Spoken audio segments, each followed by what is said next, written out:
to Twitch to make sure we are on there live.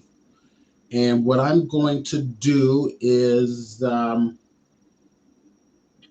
to my chat thing. We should be coming up there live pretty soon. And I want to add something real quick. Let's see, video file. It should go back. All right, everybody should be able to see me here. So let me refresh my page here on Twitch. Yep. There we go. Yep, we're live. We're live on Twitch. Thank Good morning, everybody who's there waiting for us. We're going to get started here in a few minutes. And I would like to a little video. We have an official sponsor, Lamont's Barbecue. Oh, right. Over 150 years ago, in a plantation kitchen near Jackson, Tennessee, Lucinda Macklin, the head cook, created masterpieces of Southern cooking every day. With her culinary creativity and her knowledge of certain secrets of food preparation, Lucinda made her very own special sauces. She developed a variety of marinades and sauces full of diverse herbs, spices, and a whole lot of love. The thick and tangy barbecue sauce she made was so rich, it was poured into jars rather than bottles. Soon, Lucinda's delicious, authentic sauces became known all across the South. Lucinda Macklin was wise enough to realize that her gift for cooking wasn't truly a gift until it was given. So she passed her many recipes on to her daughter, Osabel, and Osabel imparted her knowledge to her daughter, Thelma. Thelma kept the tradition alive by passing those precious gifts to her son, Lamont Burns. And Lamont is still passing it on and on and on.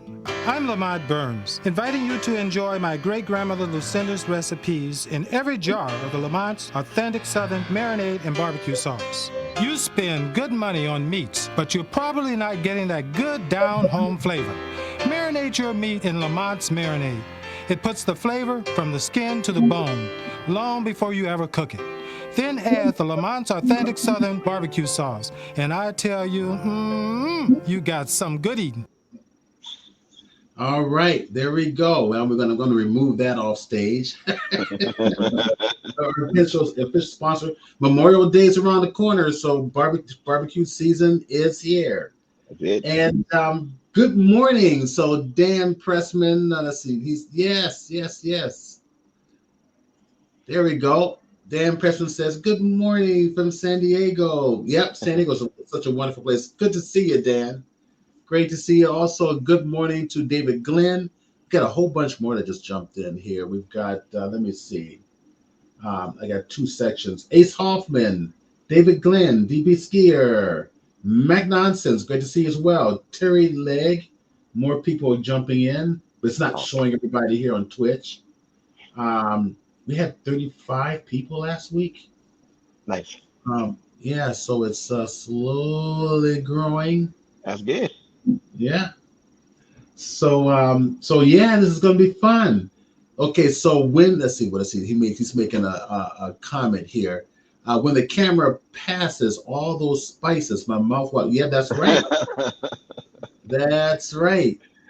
So I'm gonna actually put the link to the Lamont's barbecue here. LamontsBBQ.com. Make sure I have it spelled correctly. I do. And there you go. So that's the link to get your sauces and marinade. Memorial Day is next weekend, so you got plenty of time to order. Just saying. We've got the incredible Anthony Washington with us today. I wouldn't say all that, but I appreciate it. So an incredible digital painter, concept artist. He's going to give us a whole Photoshop presentation on how he uses compositing and digital painting to create his works. Let's see. Oh, a lot more people are jumping in. Okay, good. So I just put a little tag out to Facebook, and while you are presenting, Anthony, I'll be continually posting out to Twitter and Blue Sky, not Twitter, but X and Blue Sky. Sure thing. And more Facebook stuff. I'll do some captures of what you're doing, okay, and put it out there, and then that usually pulls in a lot more bodies as well. Nice. Okay, so yeah, so I tell you what, I guess I'll stop talking. I'm gonna let you take it away. I'm gonna go ahead and share your screen. Let me. Sure. All right, there we go. Awesome. And I'm gonna let it take it away. So everybody, without further ado, Anthony Washington.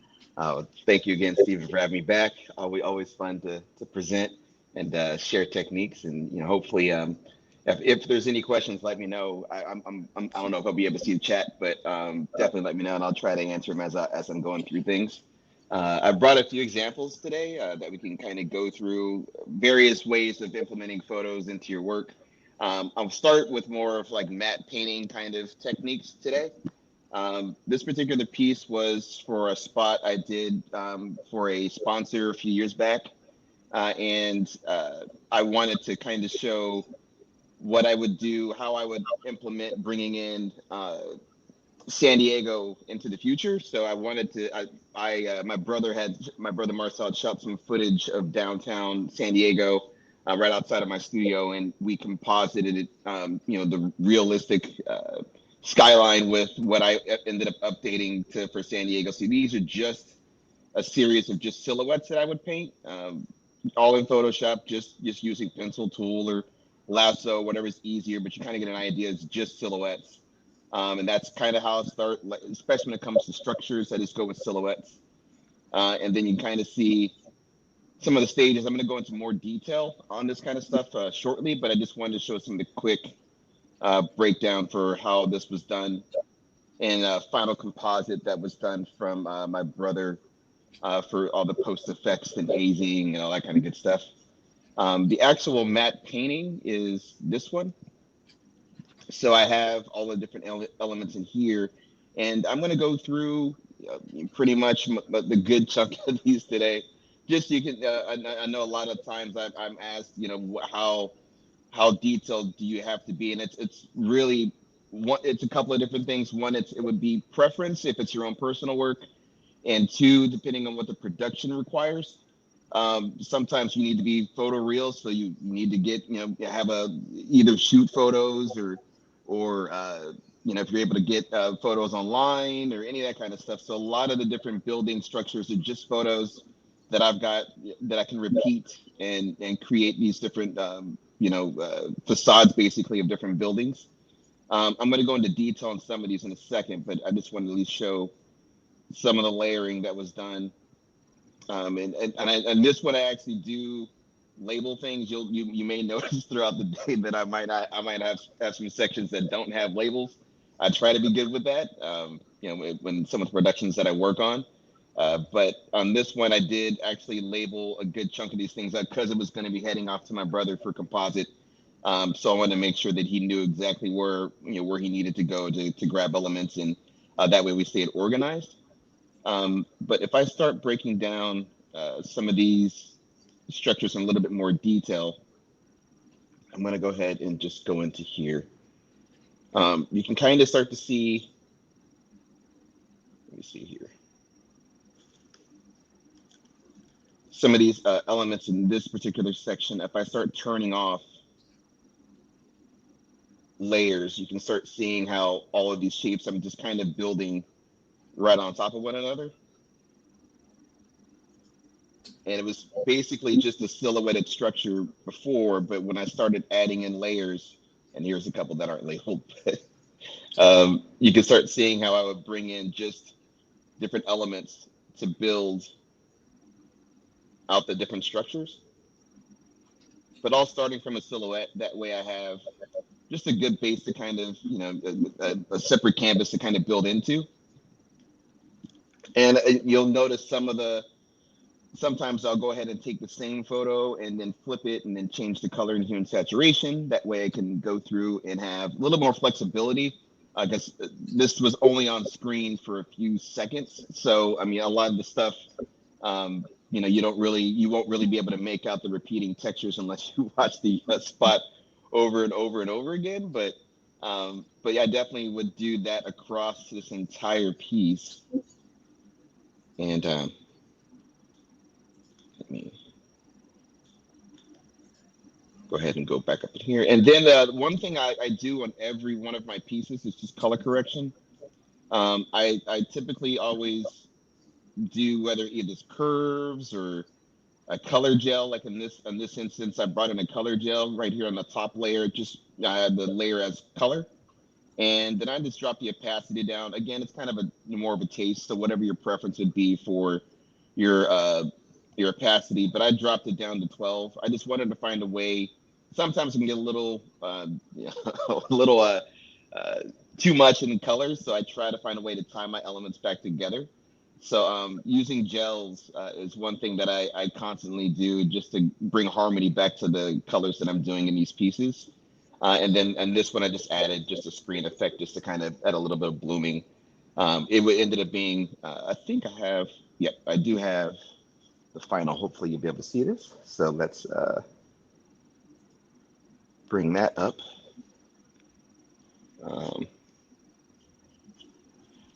Actually, I don't know if I'll be able to. Maybe towards the second half, I'll load in that into share screen so we can see the actual video for this. But I wanted to be able to at least show one instance before we start getting into more detail and onto the next ones of what one element you can use for your photo work. To bring in just very simple shapes that can build into very intricate backgrounds, and you can even if you go down to my clouds, I do have those separated. So if we needed to do parallax, which we did do, you can see that these elements are broken out. And I would shoot photos of different clouds and just paint them all in separately. So if you needed to do parallax, we can shift things slowly in After Effects, or even this can be animated in Photoshop too. I mean, it's the timeline feature in Photoshop. It does work, and I've used it on certain projects just to animate really, really light parallax details. But you can do a lot by having these elements. So it feels and there's transparency too. So if I needed to move stuff around, I could do it on a lot of these clouds too. So it really helps to have all these things staged and planned out. Even though it's only a few seconds, it's still good to have things. This may have taken me almost a week to do start to finish. But overall, for the 30-second spot or 100-minute spot that we did, this is only on screen for a few seconds. So it's a lot of work for a few seconds, but that's a lot of the same types of techniques I would do when I'm working in feature film. Where you may only see one of the spots that I worked on for a matter of 5 seconds, and then yet it took me maybe a week to 2 weeks to do that with for the full production team. So it's awesome to see that stuff on the screen, but yes, there is a lot of work that goes in behind a lot of this stuff. So I'm gonna go ahead and move to the next one, and we'll circle back, and I'll make sure to play the video when I reshare the screen later on in today's presentation. The second one is, and I'm going to be going through, just so you can get a little preview, I'm going to be going through this piece that some of you may have seen in advertisements, and I'll also go through this one too later on today. I just wanted to kind of go through certain scenarios since we have a few hours today, so I wanted to make sure there's plenty of time to go through these elements today. So on this one, it's a lot of the same. You can see that these are actually the same buildings. Since I only did that as a piece that I would do it was just more of a spot for a sponsor. I'm able to use the same art and at least the buildings I used into my own pieces too. So this was actually a print that was on my website. It's a series of like science fiction prints I do on this, at least in this particular collection. But you can kind of see it's all based off of these different like paths. So I try to create little stories in these things that I'm doing on some of the prints that I'm creating on for my site. But this particular one I wanted to bring along. So this file, I typically work when I'm doing prints. It really varies on the size, but I typically go as large as 24-36 and as small as 4x6. It really depends, and my website scales too, so it kind of helps the pixel count and things. But generally, I work in if I was working on a 24x36, I say 300 DPI is more than enough for your pixel density. So like in this particular one, it's huge. The file is massive on this particular one. So this one's actually 24-36 at 500 DPI, which actually breaks down to 18K by 12K.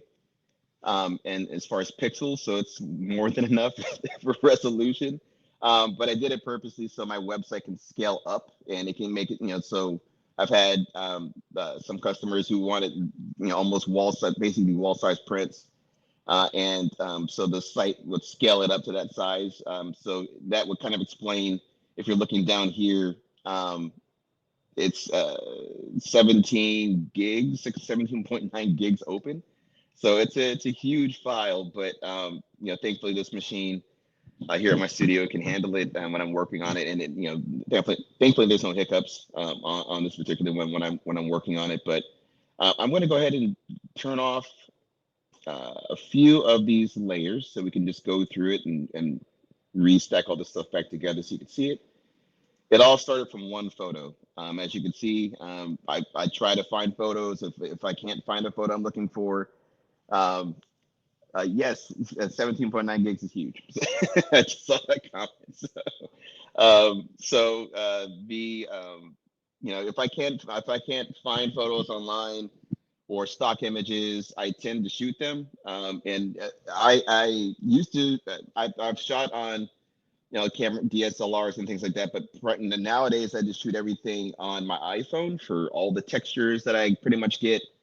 Or when I'm needing references, it's just shot with my phone at this point. I don't really use any kind of fancy cameras at this point. The phone cameras have enough for me to get all the texture and density and pixels that I'm looking for. So I don't really mind just using a phone now for everything. And I added in a little bit of haze just to offset, and you'll see why in a second as I'm bringing in these elements. But one thing I do, I'm going to zoom in really tight to this photo so you can see it. You can see how grainy it starts to get because it doesn't really fit the resolution. So one thing I would do is put a median filter on this, and I'm going to go ahead and float this so you can see it yourself. I go to filter, noise, and median, and you can adjust the radius to your preference, but I just want to get it just enough to really can't make out that pixelation. And that looks good. So I'm going to turn off the preview. And it's soft enough where you can't really make out that pixelation anymore. And since this is really just background, it's soft and I don't mind that. So, and you can make this a smart object if you wanted to have more control later. But on the final, I actually didn't do that. The final one was actually this one. So I added the median and a slight Gaussian blur to it. But for just to stage your photo, if you don't want that pixelation, I would highly recommend just using median to kind of soften things up. So that way you can't make out the pixelation from the original base photo, and it really comes in handy for that kind of stuff. So when you zoom out, you really can't make it out anymore, and it looks a lot. It looks more. Even though you zoom out, it does feel a little more crisp, and you can't make out that pixelation anymore. But I brought the haze in on this particular element because you'll see when I add those buildings, I need a little bit more depth of field. And then I dropped down these highlights was getting a little bit too much in value. So I wanted to go through and just soften that up a little bit, darken a little bit. I added just some airbrushed rays that, you can, it's just a transparent layer. If I wanted to go ahead and make a brand new layer, I would just do that. I can just turn this one off. And I have a ton of brushes if I cycle through, but I hardly use all of them anymore. I've streamlined my brushes to just be these. These are the primary ones I use for most of my work. Some of them are from like some of the Adobe packs, like the Bruno brush and Kyle's ink box, that you can get these in some of the, if you have a subscription to any of the cloud service stuff that Adobe has, you have access to these. The Bruno brush or Kyle's, they're in there. These are stock brushes. The chalk, the airbrush pen opacity are stock. The Suave ink, I believe, was in a spring collection. And then there's some stock, just round airbrushes here too. And then these are some incredible texture brushes from Gret. They do really, really awesome brushes. And actually, I'll share a link today.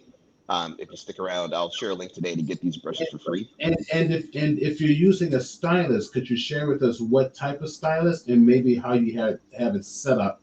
Absolutely. For your flow. Yep, no problem. I'm currently today in the demo today, I'm using a 16-inch Wacom Cintiq.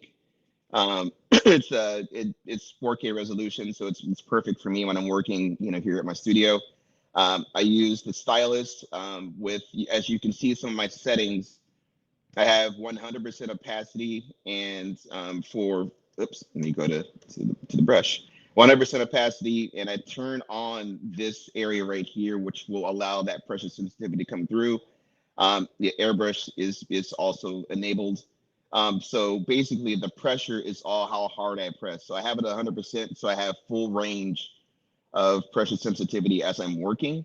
It makes it fairly sensitive. So for me, it's easy to go straight to town when I'm painting elements. So if I sampled this area in here, and I wanted to use, let me see, this airbrush. I'll go ahead and increase the size. I'll go with this one.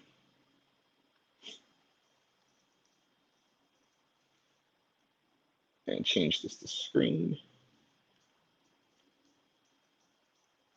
I could go through and, it's all pressure sensitive. So I'll press heavy and then kind of quickly move to get that transparency to happen. So I'm just quickly airbrushing into some rays. It doesn't have to be, and even some of the photo had rays, I kind of used that as an element to help with perspective. So I'm keeping things fairly in line. And the reason why I kept a lot of these brushes down to a minimum is because I would just get lost in brushes for hours trying to find brushes that I wanted to experiment with, and that's pretty much only now is when I want to experiment on brushes do I dive into all the other ones that I've got available. And we are going to be going into some other brushes today for some of the techniques on the Clarion pieces that were in those advertisements. So you could see some fun techniques with those. They're kind of like textured paint brushes, so you can go through and kind of refine elements that are photoreal and actually apply almost like oil textures to them just with brushes. But if I wanted to do that, I can airbrush in these elements, and you can always change the colors too. So I'm going to bring hue and saturation in so you can see it. So if I colorize this a little bit, I can change on the fly. I could change out how these rays are going to look. If I wanted to sample, a tone, I could recolorize it, and get tones that are closer to the actual sky itself.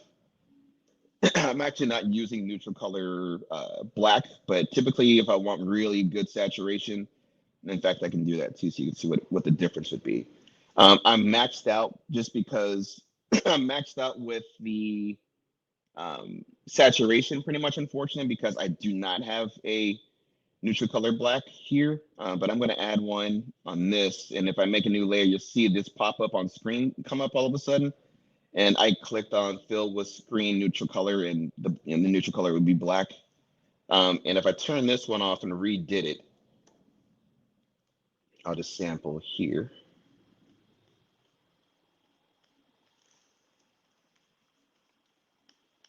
And as I'm rendering, I'm just keeping in mind, I don't want to get too bright, because again, this is supposed to be background elements, so I don't want to get too intense. But if it's something that called for it on an image, then by all means, definitely brighten up the areas that you need to be really hot.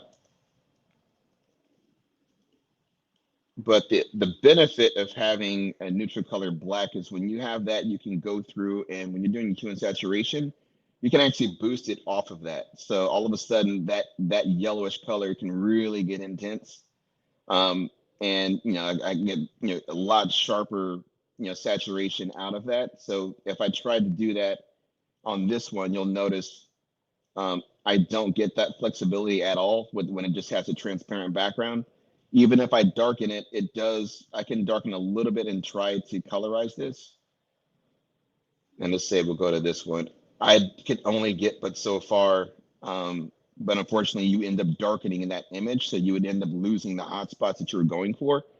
So you would have to reapply those to get those to to come back, to be bright again. So you're actually doing a little bit more work because of it.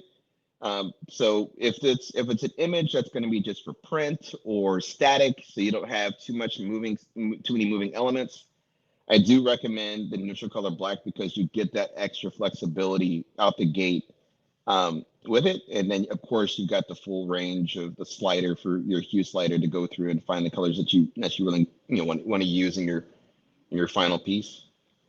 I'll go ahead and just leave that one there. And I would actually, I'll bring back the original so you can see it.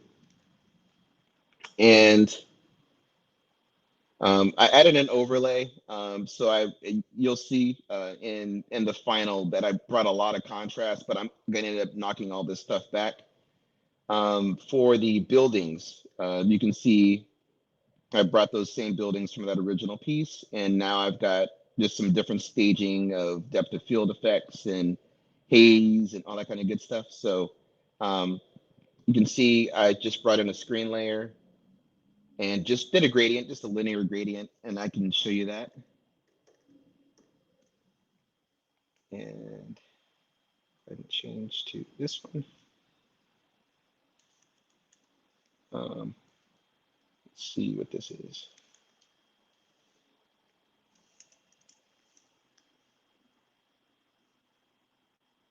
And I'll go ahead and just apply just a light linear gradient just to separate those darker values, and again, add a little bit more atmosphere.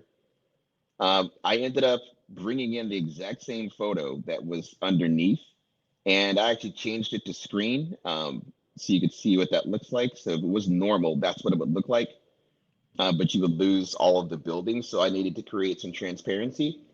So I shifted the mode down to screen, and now those darker colors, anything that goes closer to black, becomes more transparent and screen. So now I've got that nice, kind of cloud setup that was here. If I wanted to do some parallax, I would just stretch this out.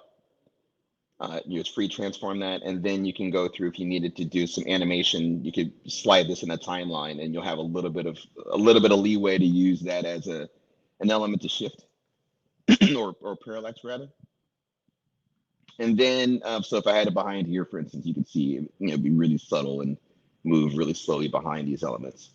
And then I would bring in these foreground buildings in front of that next section, and again, same setup.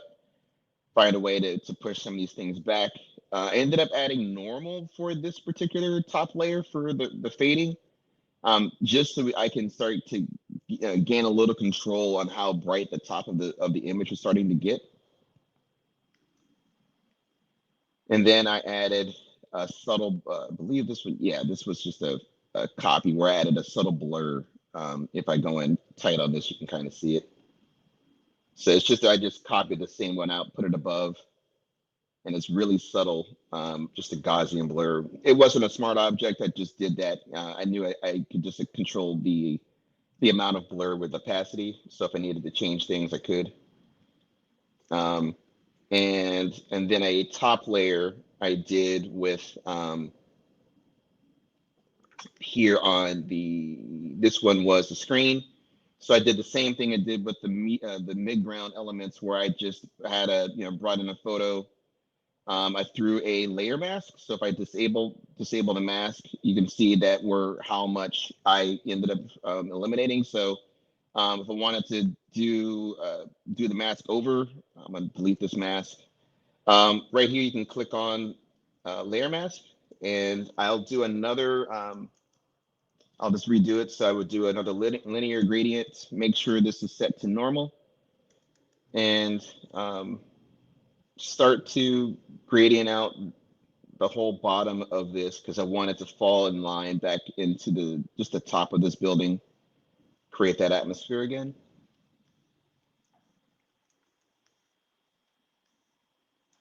And you can see here, and then now that's enough, I think, and I'll shift it over to screen to take a look. And I could do a little bit more. So you can click back on the mask. That way you just get just enough of those clouds in that space. And then add a little bit more of the, what you call it, the haze again right here. And I added an overlay to really kind of just round out all of the darkness around or bokeh the whole edge of.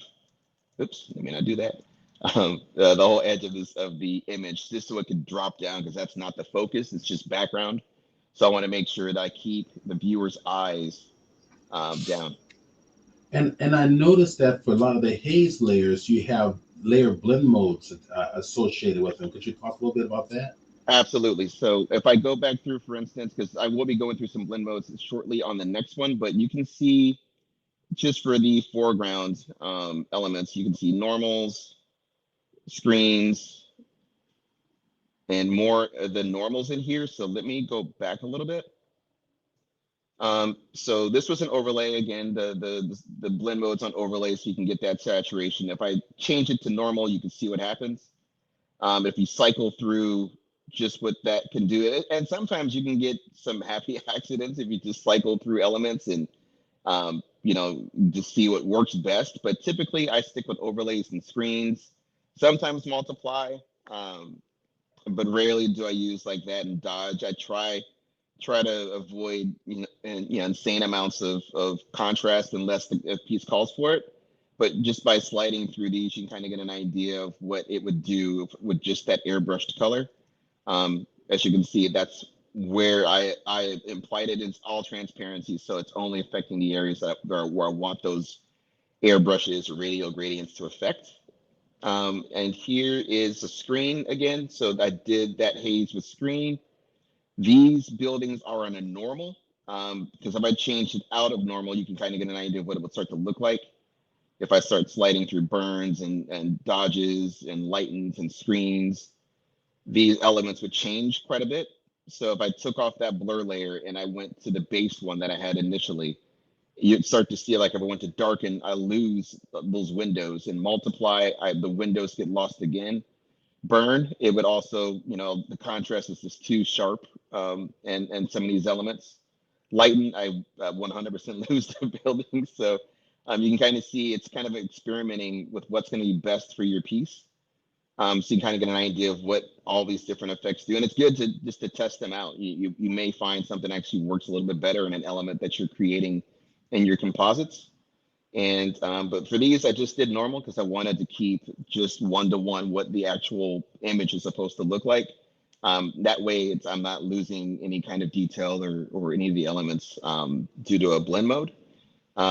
And I definitely will dive deeper on blend modes on the next section that I'm getting into, so you can start to see that. This bokeh effect was an overlay. So if I did it as a normal, you would kind of see what it would do to the piece. And that's not what I want to have happen. And multiply is far too dark. So I used overlay as the example for that. So you can kind of get an idea of how I was able to round out all the edges on this piece. And I'm gonna just quickly bring those in because those are just silhouettes that I blurred. The blend modes on those are just normal. As you can see, I just did that, and I just Gaussian blurred this, so it's really soft. But it was just a silhouette similar to the stuff I was doing on the Wacom piece earlier. And let me go up. And I airbrushed in some clouds. Like if you have some of the brushes that are in, let me see, there's a section of concept brushes that are available on the cloud.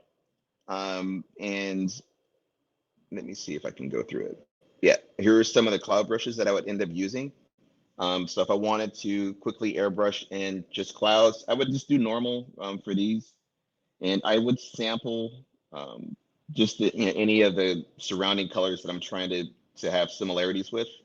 And the cloud just adds, the cloud brush will, do just that. It adds in a little bit of clouds to this.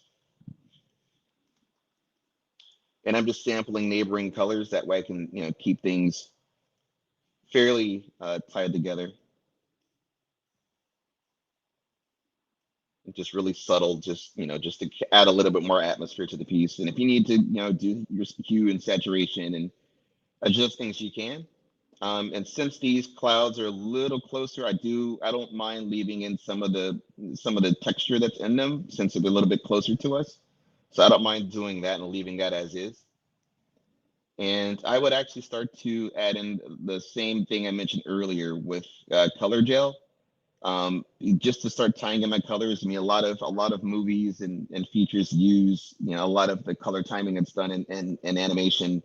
We would apply gels to some of the plates in post to be able to, once we get effects and everything lined in, we would add these color gels on top to, again, tie the scene together to give the scene a tone.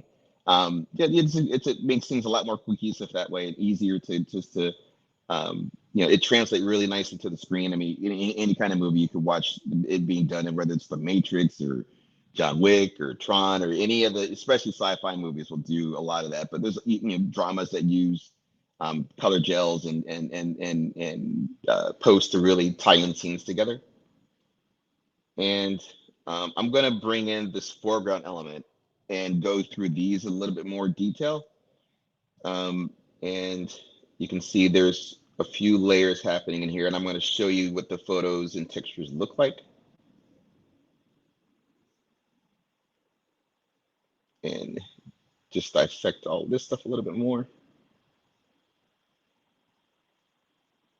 Turn this off, turn these off. So you can see my base was I just made a shape and I threw a gradient on it. I wanted to make sure my values work, and one thing you can do is an adjustment layer, and I'll show you that in the end to check your values to make sure all the colors and your values will be working that way. Your colors will automatically work with that as well, almost automatically work. But it's important that your values, your background, your middle ground, foreground elements have their own space. That way it's a lot easier on the eye. And that way you can have, a mixture of colors, but they will work well because the values tie them all together. So I have this particular texture that I brought in, and it was a flat texture initially, so I had to skew it to this. So if I wanted to just redo this again, I'm going to the actual texture. Let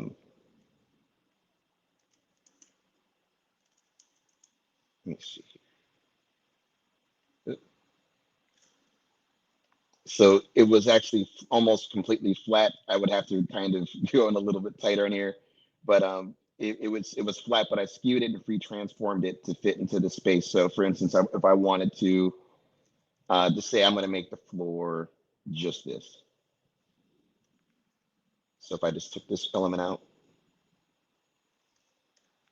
and marquee that so it's flat, copy. I'll float that out. And let's see. So this was my flat texture. And I can skew this to fit in line here. You can free transform these things and get them to fit how you need. So if I wanted to just copy and bring this in, I would paste it into the piece. Oops. Okay. and skew your perspective to fit the angle that you have. And if you wanted to go in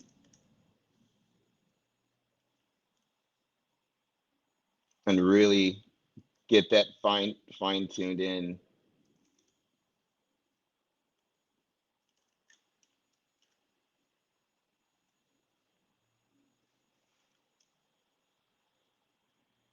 That would be, you know, a quick way of bringing in that texture into your element. And then I would overlay this texture into the rendering that I had underneath. So you can start seeing where that light has, if I go to the actual base one, you'll see it. If I go in and overlay this into that base texture, you can start to see that I have, oops, let me do this. Overlay this one. Okay.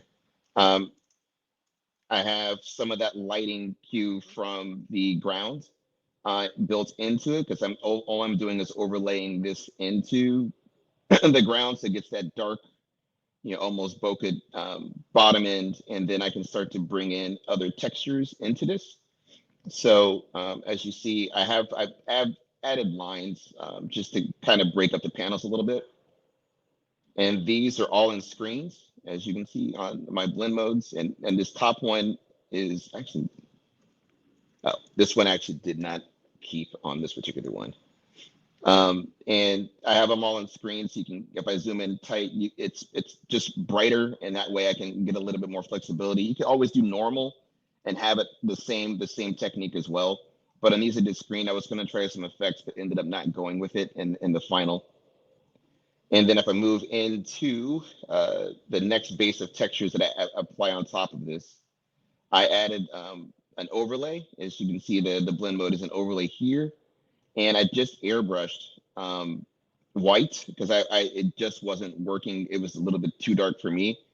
So to recreate that again, I would just make a brand new layer, shift my blend mode to overlay. I wouldn't use the neutral color. It's not really needed. Go back into my stock brushes, or my favorite brushes rather. And then you can just preference to just airbrush in the overlay how you like, and you're overlaying right on top of textures, so you can get a little bit more play. And if I wanted to add in, you know, I have the reflection that I added in on here too, but if I wanted to just imply that a little bit more, you can do that in this. And there's nothing wrong with stacking overlays and other techniques to get these things to work. Because it's you know, as you're building these elements, as you're, you know, trying to experiment, you may see a lot of things work in different ways. And I added this. I just literally floated the same door and added it as a screen. So you can, if I scroll down, you can see I just have it floating, and then I added a Gaussian blur to that door, and it's got opacity on it. I didn't have 100%. So again, it's preference. You know, anything that you like, definitely, you know, go with. I'm gonna zoom out a little bit. Again, a little bit more bokeh on that. I added in some flares onto that, those like rays that you see here. Get this out of the way. And I would just airbrush them. I made a layer. I held down Shift so you can have a straight line, because I actually can't draw straight lines. So I'll use the Shift to help me on this stuff. So I can just go back and forth. If you see this one, make sure you don't hold Shift, because it brought in an extra line if you saw really faintly. So when you're going to each section, just let go of Shift, click down Shift.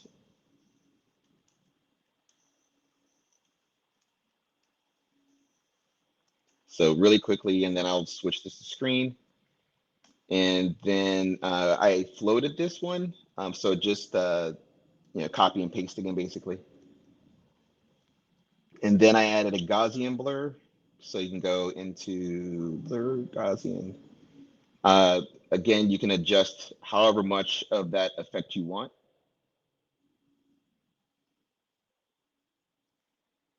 And I'll turn these off, bring the original ones back in. And then I started going into adding more details to the ground. I wanted to add like a little bit of almost like wet down texture to the ground. So I have additional textures that I can just bring in and just paint right into these elements. As you can see, it's just an alley street that I would just shoot a photo of, and it creates those wet edges that you see on the piece. Same here. So I want to get some good reflections and pockets to go into here. So all of these are overlays, as you can see. Oops. Turn this off. And so I brought them all as overlays. So all these different textures just keep combining to create that tone. Let me go back to this base one. And I'll move it back into normal so you can see this a little bit more. And you can see how, I did lose some of the details, but at the end, you can always adjust your opacity and however you like your final piece to be. And again, I added a little bit of clouds from above, just so I can create more dense, texture and reflections on this. That way we can, really build out what this whole platform looks like. And just with a few separate photos, and right here, this one is, I added just almost like stone type of texture I brought in. If I do this, you can kind of see it. Again, an overlay. And the last element I did was adding in fog. So I wanted to, these I actually airbrushed in before I actually started. I used the Photoshop cloud brushes that I showed earlier, and then I airbrushed in just some thicker, denser pieces of fog. That way I can get, solid areas like this, because the brush would have been a little bit too noticeable with that. So I brought in just thicker airbrushed with just the stock round brush right here. I'm using just an airbrush round airbrush for this. And then I brought those elements in. That way I was able to get, that rolling fog that kind of goes over the top of the platform to really bring in those elements more. And once I had all that in, excuse me, I brought in color gels and overlay.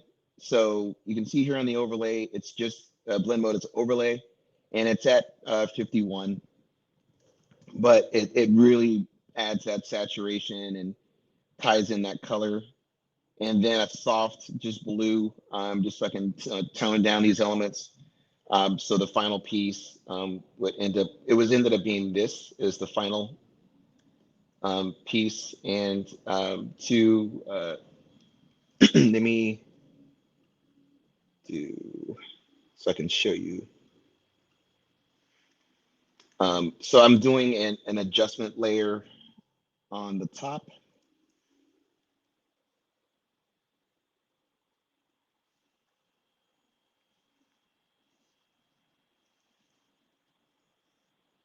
Move this up here so you can see it.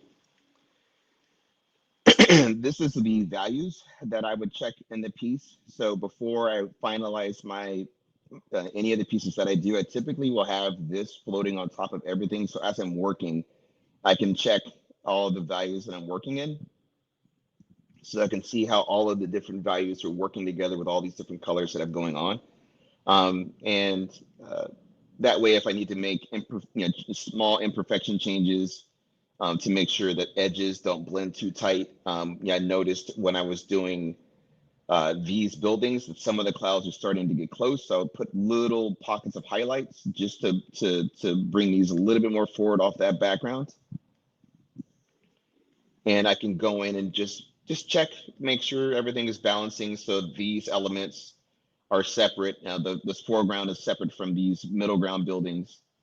That way, everything and these middle ground are separated from the background buildings. So that way there's, really strong contrast between these. So it's easier for the eye when your viewer is looking at your images or movies or whatever it may be. That way your eye can quickly adjust to what is the focal point. Yes, this would absolutely in this piece, a bright white door make people look right at that first. But as you look around the piece, it's easier to dissect the art when you're having your values broken up and you have things almost staged. That way, it's easier to kind of slide through, your photo work, and it makes it very very easy on that. Like this was the first one, and if I just shifted this adjustment layer to the top, the same principle is on this.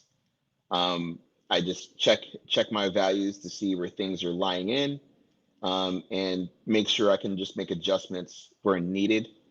This one I did like some extra texture work and granular kind of like shapes and things in the texture. But it really just doing this one thing will help so much when it comes to your compositions. Just checking your values. I can't stress that enough, how important it is just to make sure that those work, because it's easier, so much easier for, again, for your viewer to know how to break down your pieces, and so they're not getting lost and, elements are starting to blend together, and it's sometimes you might not see it in color, so it's best to see it in black and white, and even sometimes you can go through.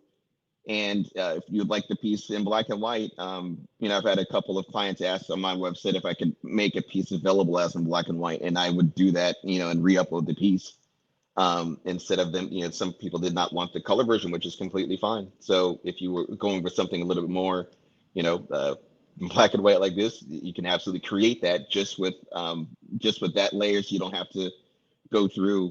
You can globally just change everything at one time, so you can see it instead of having to go through every single layer to do that. So this is just a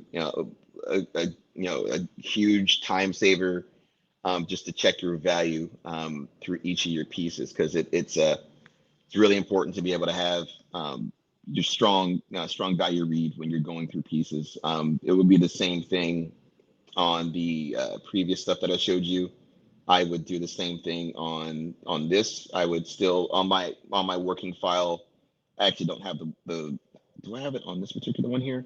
No, this is just the mat that I sent off for comp. But if I did it here too, here in saturation, and did the same thing, you can see the areas where I was going through just adjusting values so the buildings would change. There would be good placement for each of the buildings. There's some subtleties since it was parallaxed. Sometimes the value might get close, but I try to catch a lot of that stuff before it goes off the post. So we're having to do additional effects and things, and to add even more layers to animation, that can just become a nightmare. So that's definitely a couple of the pieces. Let me turn this off one last time.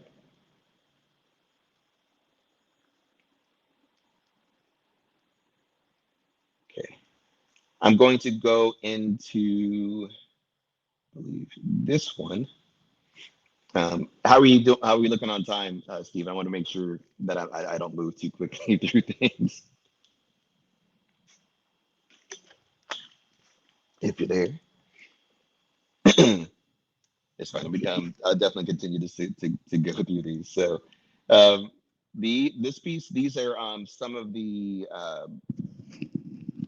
working comps I did. These were some of the proof of concepts that I designed for a hotel chain called Clarion. I designed, there's a hotel being built in out in Atlanta, and they were looking to get some proof of concepts for the like lobbies and rooms, so like digital mural art. So I was designing these to kind of get an idea of how we could implement some graphics using the surrounding Atlanta areas, some of the skylines, and some of the influences from sports, music, and a variety of different things that are available, for culture. And they wanted to kind of blend that into the structures that are in their space. So this first particular one, I'll go through this for you, and that way you can kind of get an idea of how it was built. Again, just I have. Let me turn off the logo. I was provided with some skylines. They're fairly low resolution, so if I zoom in, I had to do a median filter on them to soften them up, and I ended up just completely changing out the look of the photo. I used a filter, and I can show you right here. If you go to filter and filter gallery, you'll see a bunch of extra presets that you can kind of go through. And I'll just go to this particular building. That particular filter I used was called Cutout, and it kind of breaks down my shapes. And you have a lot of play with how many different levels you want, and it will cycle through that. If you need the edges to be simple, or if you want more fidelity in the edges, you can adjust that. So you can fine tune this look quite a bit. And I will go ahead and accept that one. And if you see the difference, it really strips out a lot of the contrast, and kind of, again, the filter is called Cutout, so it really cuts out the shapes and breaks it down to very basic elements. So when I saw the photo, I was like, I know that it wouldn't be strong enough on its own to be able to do, to keep it nice and realistic. So I had to go in and make those changes. And so I used the Cutout for that on top of the photo. And then you could use like a smart object. So if you wanted, like if this was, a final project, you can convert this over to, you convert to smart object. And then the difference now with the smart object, you'll have a lot more flexibility if there's a change that comes in where the client might not like the cutout per se, or the effects too much. You can use a smart object to have on the fly, changes in opacity and a lot more flexibility. So if I did this filter here, and again, I'll show you what happened to load that in, and now it's a smart object. So it's all built into the same layer. So if I wanted to just do that, I can turn it on and off. You don't have necessarily the same play to paint into it, but you can add like the opacity if you needed to change some of the elements, like if you wanted to go in, here it is.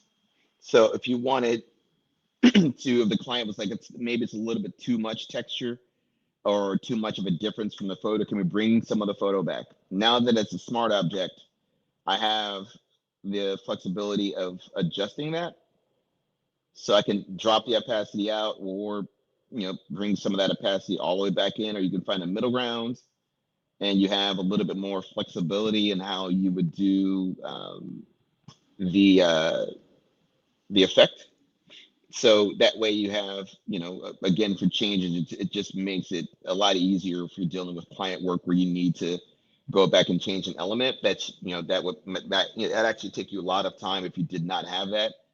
So I do recommend, if you need to do smart objects, to definitely utilize those for sure. They do work out great when it comes to edits. Let me enable this.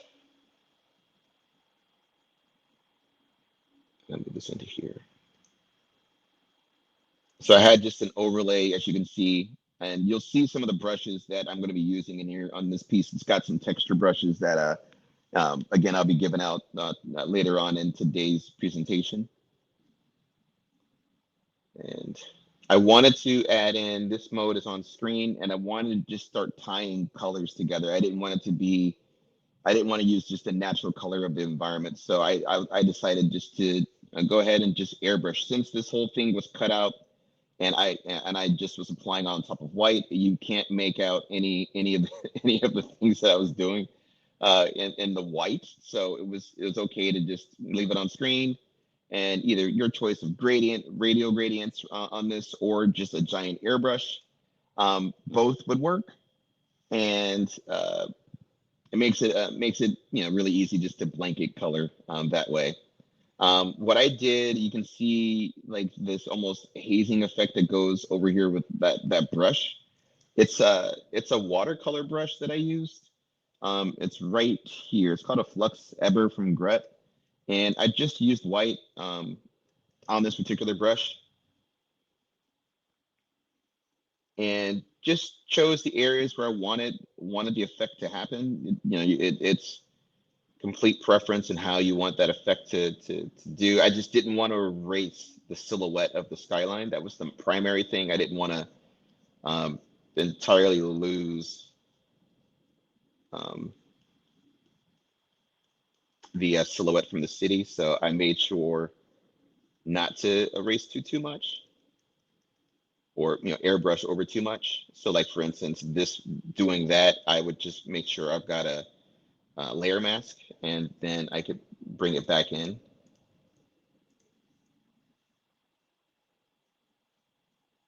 On those edges, so I don't lose too much. I don't want to, like I said, lose the silhouette of that skyline. And then I would bring in, yeah, here's this one, do this one. I have a series of like splatter. I can bring it in normal so you can see what it looks like. So you could absolutely make these if you. Sometimes I'll go out and just grab paint, or there's some of the grain textures that I've got. I'll literally will have an 8.5 by 11 piece of paper that I'll throw water and dirt and let it sit overnight so it can just weather. And then I'll shake it off in the morning and I'll scan it and I'll bring it in as a texture. That way I can overlay, bringing in all kinds of different texture work into my pieces. This would be no different, just grabbing a piece of paper. It could be a white piece of paper, and then you splatter the paint on top of that. The opposite of that. So if you have a white piece of paper, you put black paint, and it'll be for the inverse or invert, it'll be this. And you can scan that in, or if you go online, I'm sure you can find tons of splatter paint. But if you wanted to have a little bit more custom look, that way, you're not using a stock that somebody might have already used, and you want to have something a little bit more original for your piece. I highly recommend just experiment using traditional elements and bring those into your pieces. So for this one, it's just I inverted it and I switched it out to screen, and the same goes. So you can see I can move it around, so I can, if I needed it to be on a different element of the building, I've got the flexibility of doing that. So I can have the screen effect, anywhere. So the splatter could be over here, or for instance, I like the splatter, but I also want it in another area. I copy and paste it, and I can use the exact same one, but the opposite side of that over here. And if I like it again, I don't want to rotate, I can rotate the same one, so you get a lot of flexibility. You could just rotate and have another element right here. So you can keep, changing your elements, but I've got multiple of splatter ones, splatter paint, so I can go through and do that to it. And it's all just changing and rotating, and you can do imperfections if you wanted just to erase, like for instance, you want to layer mask this, and you don't like the splatter that's in this area. You could go in and just use, I'm just using a chalk brush. It's on normal, or actually this one's on multiply, which is on the mask, but you just airbrush the sections that you don't want. that way you can have flexibility in changing if certain elements are just too much. You can like, you know what, I don't like this, so let me just get rid of this one. You've got some flexibility there to be able to do that kind of stuff.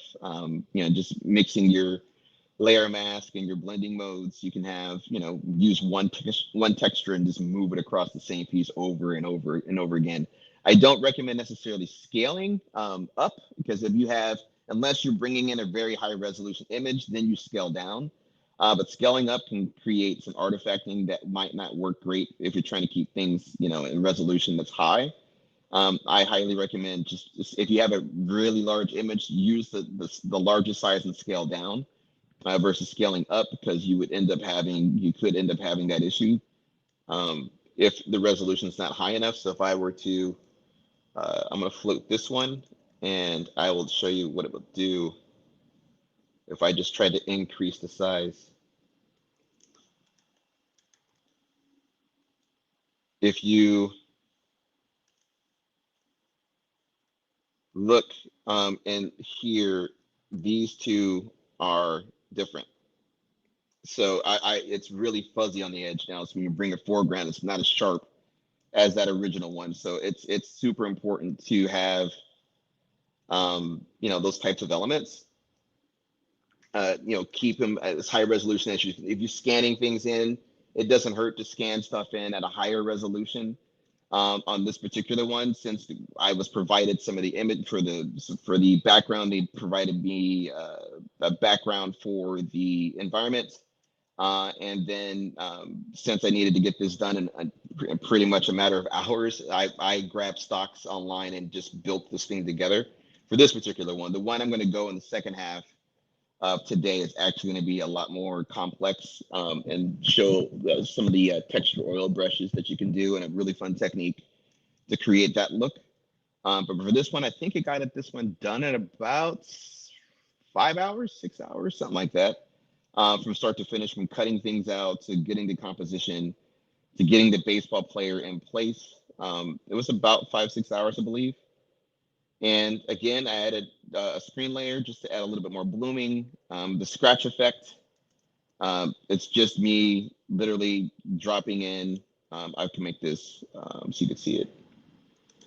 I use the Kyle's ink box to create these lines. I can show you separately. So I just, again, just use this brush, shifted the mode to normal. I also have the hotkey built into the stylus too. So I just click, I can get this drop down, so I can save me some time. I highly recommend doing that kind of thing just for time saving. And hotkeys, it just saves so much time. But I can go through and just add in just the scratchy effect that I was doing, just for a little added texture. And since again it's white and you can't see it when I'm running off canvas, so it makes it really. Oops. Well, I don't need that one, but let me. There it goes. I can just build in elements as I need them. And just randomly placing them in wherever it feels right, and that way I don't want to go with a million of the scratches everywhere, because it's a lot of different texture elements that just become too much.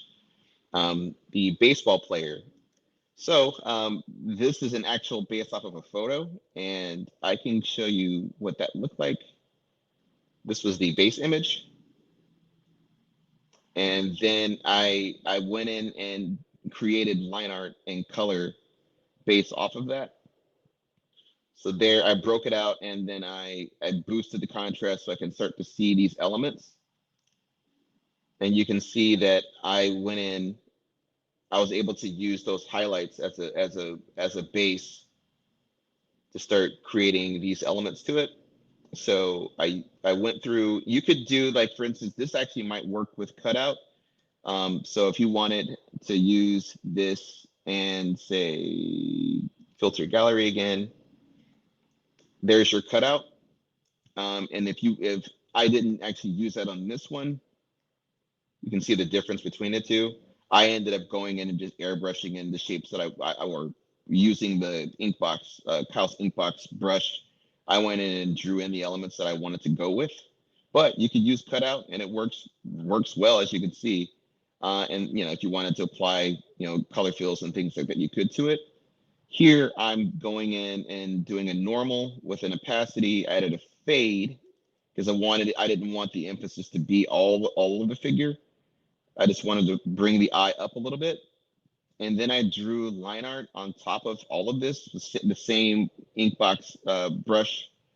Again, kind of emphasizing how I try to keep my brushes at a minimum when I'm doing this stuff. So I'm not, going down the rabbit hole of all the amazing brushes that are available out there. And then I changed the edges to, I just loaded it up so you can see how it's all transparent on the line art. And then I added a room light to that. So what I ended up doing to do that, you would just load up the layer. So depending on what, I don't need emojis for these.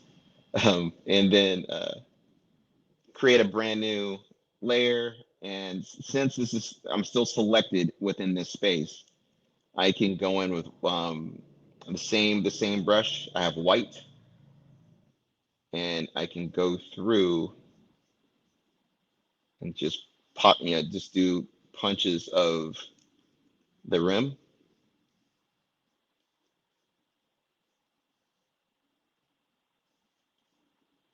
And do this all the way around the piece.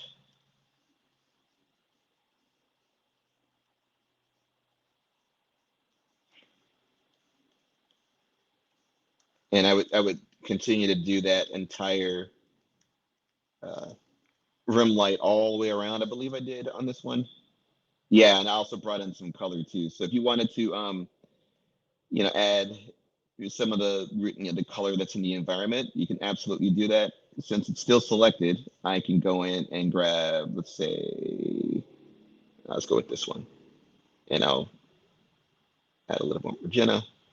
I'm going to actually turn on opacity now up here, and you can start to see where I have a little bit of flexibility of how much pressure I'm applying to this.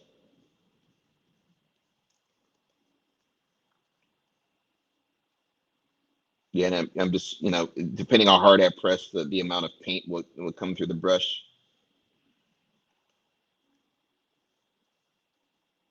And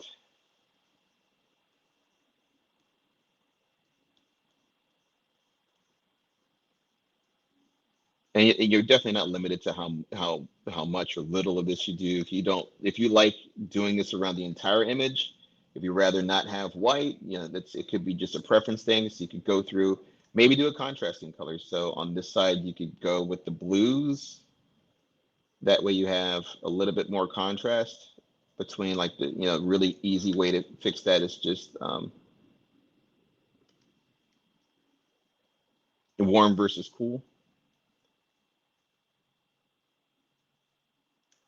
And that always is a very easy way of building contrast and difference with your color schemes and your color theory that you use in your piece. And then on this side, you can say, you know what, I'm going to go with the warmer reds and yellows. I'll go on this side with that instead. I don't like these. So you could erase because you're on a separate layer.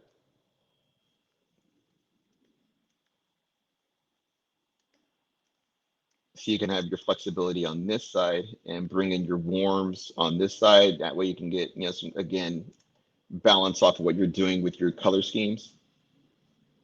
And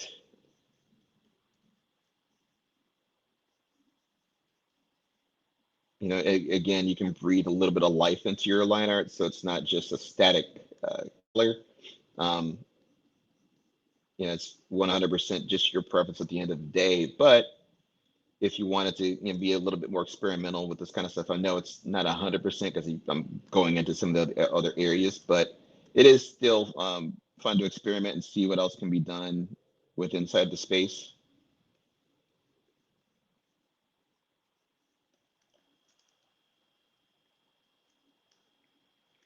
And if you wanted to maybe add some glowing effects or something like that, you could use the same line art, float it, shift it to screen, and then I would add a Gaussian blur to this, and not that much though. That's probably a little bit too much. So that was way too high. So I will bring this down. Let's do something like that. And if I zoom in, you can see it's subtle, but it just adds a little bit more life. And if you wanted to go in and, for instance, you know what, I'm going to punch that up a little bit more. You could go in and add that same neutral color black I showed in some of the earlier examples. And now you can go in and say, you know what, I want to hit some of these hot spots with an airbrush and just punch up some of these edges. By all means, you can go through and, you know, bring in some of the blue to help pop one side out, and the opposite side you could bring in. I'll bring in a little bit more this reddish orange on this side, and you can, you know, create a little bit more energy with just some glowing effects into something like this.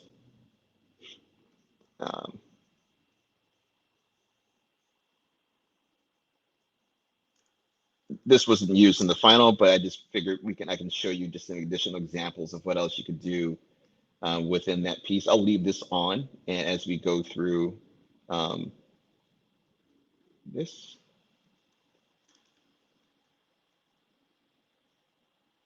Okay. And then I added some textures on top, just to help bring in the image, you know, with a, you know, like a consistent texture. I have it on vivid light, so this was the actual texture. So this is what the actual, you know, photo looked like, and I switch it to vivid light. So none of that would show up in the white, and it's only going to be in all the foreground elements. And switch this back to vivid light. So now I have that texture that runs. It only pops up in anything that's got, you know, basically it has value to it, which really, you know, is a fun benefit of going to vivid light. But you could always experiment. If it doesn't work, if you don't like vivid light, you can always change it to something else and see what else will work for your image. And, you know, again, finding something that you're happy with is what's most important. But on this one, I ended up going with vivid light because I felt it just worked the best to me. And then I added, I again bokeh out just the edges and I airbrushed these pieces. So if I go to normal, you can see what it looked like. And an overlay, I would do this to it to kind of tie all these colors together. And again, you can go even further, you know, with this kind of stuff. If you wanted to say, I want to have maybe some speeding car lines go around the character, or you know, something like that, you could absolutely do that. In fact, let me go with no opacity.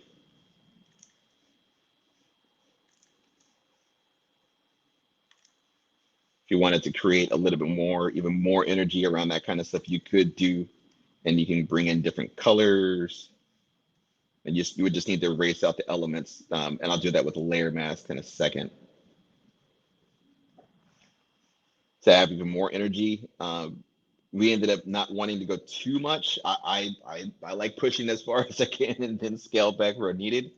But we ended up not in the final speaking with their team. We ended up not doing too much. I wanted to keep it a little bit more subtle. And I would just layer mask out the elements that don't work. Like if I wanted to have maybe some of the cars behind him, you know, you could change, you know, you could change all of that if you wanted this whole front leg to not be affected by cars, like jumping over him. You could definitely put them behind him, and it makes it a little bit easier. So you know, you can run those lines knowing you'll have flexibility later on, so you can almost show it like he's stepping across the freeway, versus being, standing into it. So you can have showing different speed line elements for that. And if you wanted some motion blurs and all that kind of good stuff, you can absolutely do that. Just go back into blur, motion blur, and then changing the angle. Just try to find the angle that matches. And then you can change your distance out of that. So create a little bit more, softer version of that. Yeah, you can absolutely do that. And again, if you wanted to have the motion blur as a smart object, you can do that too, and it works just as good. That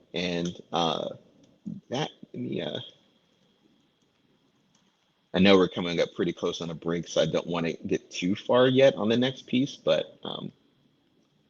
here is my curves that I ended up putting on top, and just to really tie in some of my colors a little bit more, a little bit sharper. It dropped out the K value of the black value a little bit.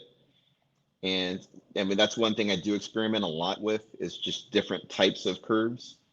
You can find them online. Definitely, if you don't make curves, I make some curves, or I have custom ones where I can, I have those sets already ready to go in here, where I can just slide through them. If I wanted, a different look, I could change that. So if there's just the standard processing ones that you get. But if you wanted to go in and just change out colors, this photographer, Julia Trotti, she had some available online. She gave them out for free. And I really like how quickly it could change an image. I do not know if they're still available, but you can definitely Google her name. It's Julia Trotti. She may have them available still. I'm not 100% sure on that. But when she made them available, I went through them. I'm like, wow, these are really, really great to use in my work. So I absolutely do use these a lot when I'm doing these types of pieces to speed up color correction. And you saw in the earlier pieces where I used the gel or an overlay to kind of tie the colors. Absolutely, adjustment layers work too. There's one thing I learned because I started using Photoshop about 30 years ago. I started using Photoshop on Photoshop 3. It wasn't nearly as advanced, of course, as it is today. But the one thing I learned back when I was working for Wildstorm as a comic studio that was part of Image Comics. My art director Jeremy, he always would say there's 4 ways to do everything in Photoshop. So, which immediately felt daunting, but I was just like, well, let me figure out the techniques that I'm going to be comfortable with for my workflow to be a little bit more efficient, to get stuff done in a timeline, because deadlines are real, and I wanted to make sure I could get them done. So I started figuring out techniques to getting things done quickly. There's definitely multiple ways for color corrections, multiple ways to do the line art here. You can use the line tool to do this, but speed for me is I like to freehand draw when I can, or when I'm drawing comics, I'll draw the figures. I don't necessarily need to use a line tool. So I like to bring in my traditional background along with what I do in compositing, and photo editing. And so I kind of merge traditional and digital art techniques to kind of create a lot of these images. So it's really good to kind of have a good understanding on how, especially if you're doing figures and you do not have photos to kind of reference from. It's really good just to have a good general sense of form and how to create anatomy and figures and things. That's really important. I will openly admit I will pose out action figures if I'm not seeing something and try to figure out a way to design them based off of positions that I can pose out. But it's fun just exploring and creating different techniques for these elements. So I know we're getting close to break, so I don't want to get too far yet. But definitely let me know, Stephen, when to pause so I can get ready for the second half today. But if there's any questions, definitely. I don't know if any questions came in, because I haven't had a chance to actually see anything in the chat. But let me see if I can go on.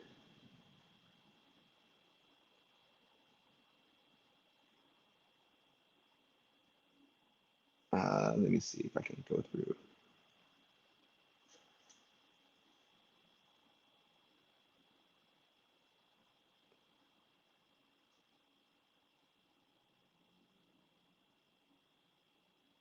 I see some of those comments. So yes, there's 4 ways to pretty much do almost everything in all the Adobe software.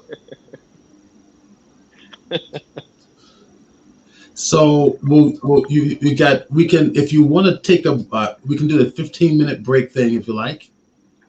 I just, you let me know when. I wasn't sure when we were supposed to do that. So yeah, we can do that now, or if you need a few minutes, I can give you a few minutes. It's up to you.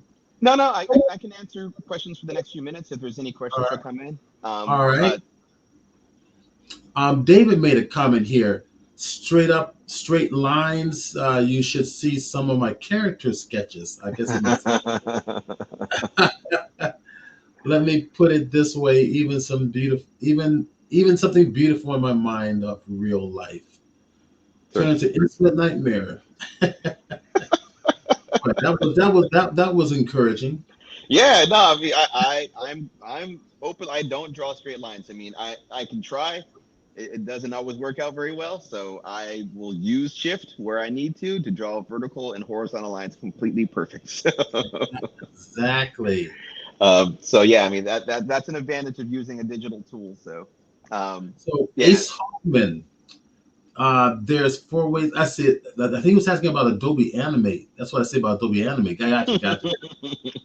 Yeah, it is. Yep, yeah, it's true. There are 4 ways to do everything in Animate too, and even I use occasionally I'll do mastering in Adobe Edition, and there's multiple ways to do bounces and mix downs in that software too. So it's all finding about what you're comfortable with and whatever's most for your what works best for your speed and your workflow at the end of the day. So I'm just trying to hopefully share as many of these techniques that I'm using for everyone today, so they can get a general idea of how I approach pieces and maybe it works for them. All right, that's fantastic. That was great. Everybody's really enjoying it. So I told, why don't we do like a 15-minute break? I'm gonna bring up the 15-minute timer. Sure. And we'll come back, and after it's done, we'll start up again for the second half of Anthony Washington's masterful techniques. All right, let's put that on in there. Cool. Let me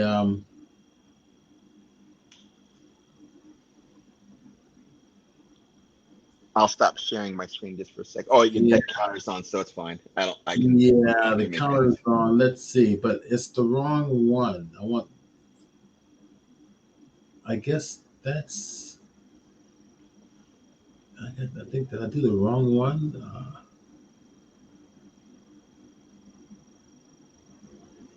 Yes, I think I did the wrong one. Let me.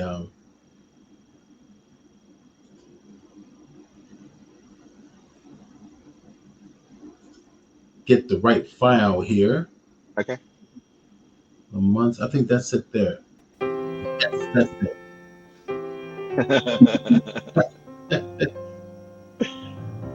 Over 150 years ago, in a plantation kitchen near Jackson, Tennessee, Lucinda Macklin, the head cook, created masterpieces of Southern cooking every day. With her culinary creativity and her knowledge of certain secrets of food preparation, Lucinda made her very own special sauces.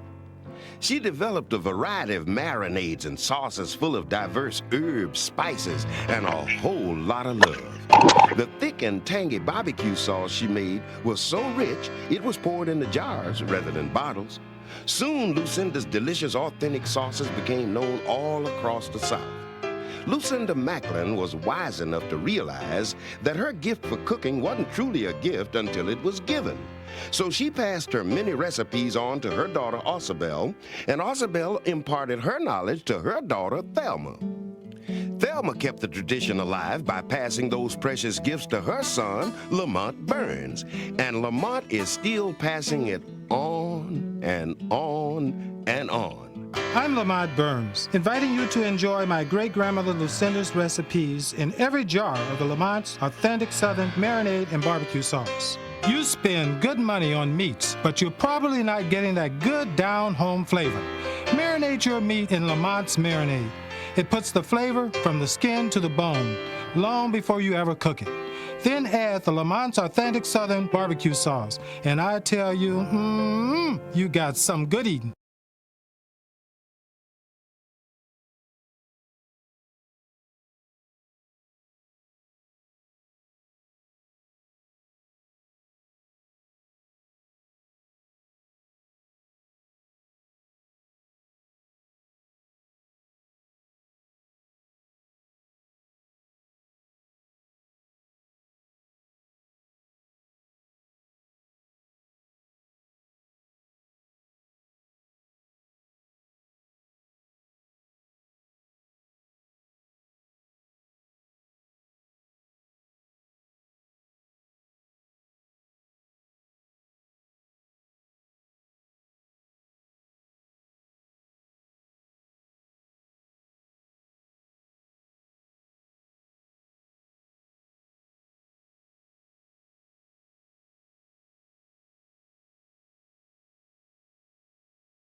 It is just about that time.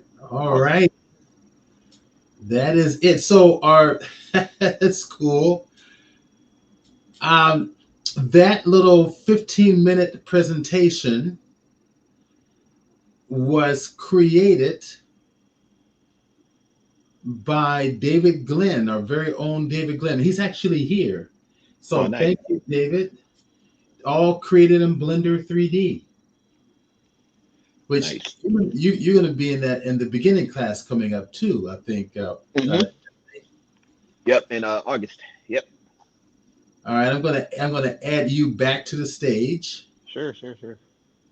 All right, and we are back with Anthony Washington. Definitely. I will go through a couple more pieces before we get into um, the, this particular one that I wanted to kind of that was used in a lot of the advertisements. I definitely will go through this today because I use this some almost like screenshotting techniques to be able to create some of the stuff. So I will start with this particular one. This was a piece I did with a photographer out of Europe. He shot me. He all I was given was this top half of his only his whole photo was just this, and it didn't have this stuff. And he asked if I could build a world for this. Um, so I ended up matte painting everything that went underneath, and it was used to raise funds. It was like we had a fundraiser for wildlife, and we ended up thankfully raising some money to help the organization. And but we wanted to he wanted to feature this whole he wanted to create a story based off of his photo, so it took me quite a bit of time. And I animated this stuff too in After Effects. I do have the final animation here. I'll have to share screen in another way for us to see that instead of bringing that whole working file into the presentation. But I can definitely go through um, a lot of the different layers that were used in this, and you can see there's a lot of them. I get questions about sometimes how many layers do I use in my pieces, and it really depends on the piece. At the end of the day, I don't really have like an exact number for what's required, but that's really what it comes down to: how much type of editing you're trying to do, and what kind of flexibility you're trying to have. That kind of determines it. So this was the photo that I was given. You can see that whole where all that canvas had to kind of be brought in, and I would basically have to paint. I had to paint each of these different layers. So I merged this stuff in because I did the animation in After Effects myself.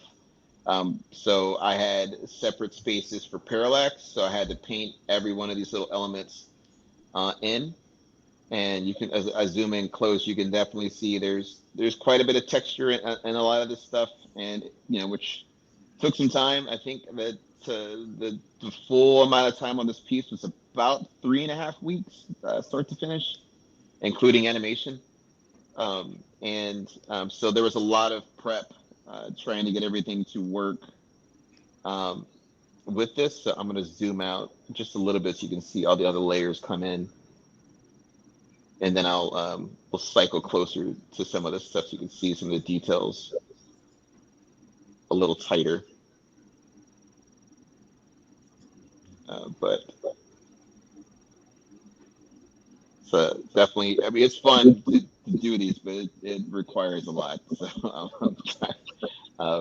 definitely patience is a comes with some of this creativity for sure. Um, so let me zoom in a little bit tighter on this stuff so you can kind of start seeing elements. Some of these are from he had photos of whale sharks and he just sent them to me separately so I could select them all out and create layers of whale sharks. And then using the puppet tool and After Effects, I would rig these to move. So the fin would move and all that kind of stuff. And I had particle effects I use with Boris Effects. Their free plugin. I think it's called Particle Emitter, I believe. But you just go in Boris Effects and look for just any kind of particle software plugins, and they have that available for free, so you can make your own, basically your own effects.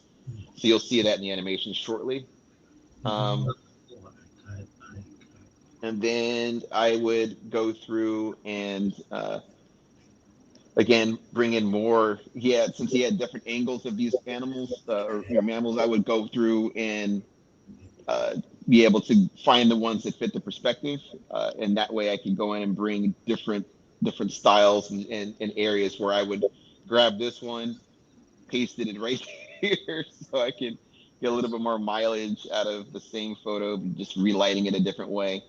And a lot of different tiny little effects that were happening. I wanted to create overgrowth and make it look like a city that's been lived in for quite some time. So I wanted to make sure that all of these elements would be brought in, with the final composition being, this one long image that it scrolls on a TV when they would have it for the person who purchased this art or video rather.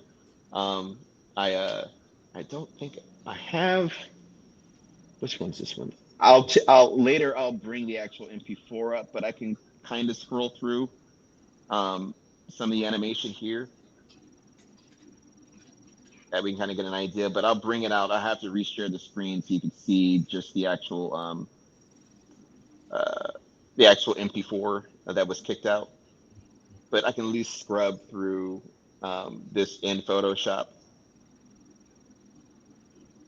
We can kind of get an idea of how the final stuff worked. But it'll be a lot smoother in the other one that we can at least see it. I just want to quickly go through it without having to exit out of the screen and go back into the screen. So I didn't want to do that to anybody. So you can at least see, more particles and lens flares and blooming effects and all that kind of stuff, and water refractions that would change. That created multiple different refraction maps, and just cycled through those in After Effects. But this would it definitely would loop, and this was probably going a little too quick, but you at least get an idea of everything that went into creating the effect. And even music, I wrote a small score that went with this stuff too, so that the person who purchased this, he got the music with it as well. So it was a lot of fun just creating a piece of art out of just the one photo, and kind of creating a story around that kind of stuff. So I'm always game to experiment and come up with new techniques, and try to find ways to express art in another way. So let's go to another piece. Let's see. This particular one is a personal piece that's on my website. So I wanted to do a print, and this was one of many that are there.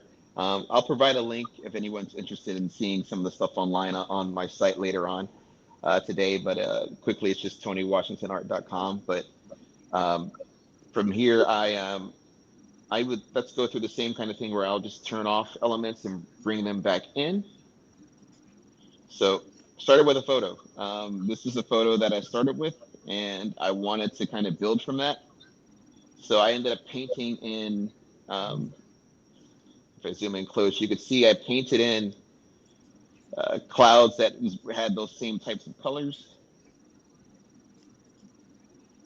And then I brought in some more photo work. And I was like, you know what? Let me change this a little bit. And then I started combining photos together to create like a plate to paint from. And so I started airbrushing in clouds, and then I painted in structures of the different mountains that kind of face up and down. So I was able to use I had a lot of different photos of mountainscapes, and some that I painted myself that you can see inside the piece. But it's using multiple elements, and then I would paint again, paint more layers. I didn't use this one.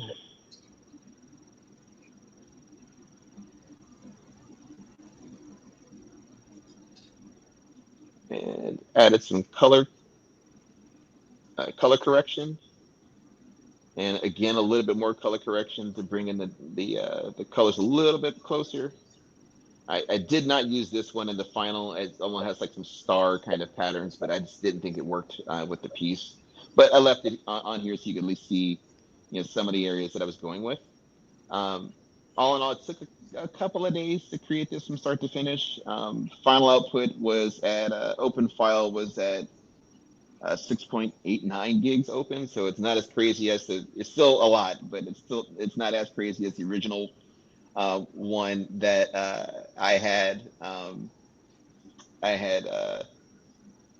shown earlier. That was around 17 gigs open, but it's still a large file. But let's go deeper on some of these layers that we can I can show you a little bit more closer how all this stuff will come together. Let me So for the mountains, I'm gonna zoom in on these. It was if I bring in fact, I can bring in just some mountains on their own, and that way you can see that material. And let's see. I'll just bring in, let me see, a couple of just different mountains, and I'll just try to compose with them. That way you can kind of see it live painted. Let's see.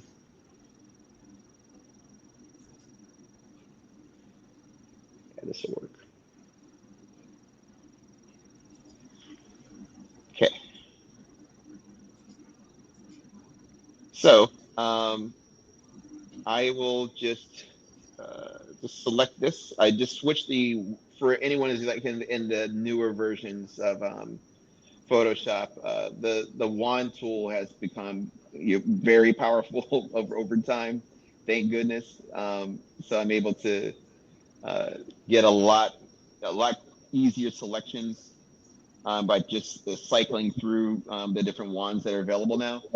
So I'm not having to spend all day tracing around an edge or using a wand to select a shape and then inverting. It just does it now. You can see there's some hazing still that needs to be fixed, but that's no big deal. But I copy this,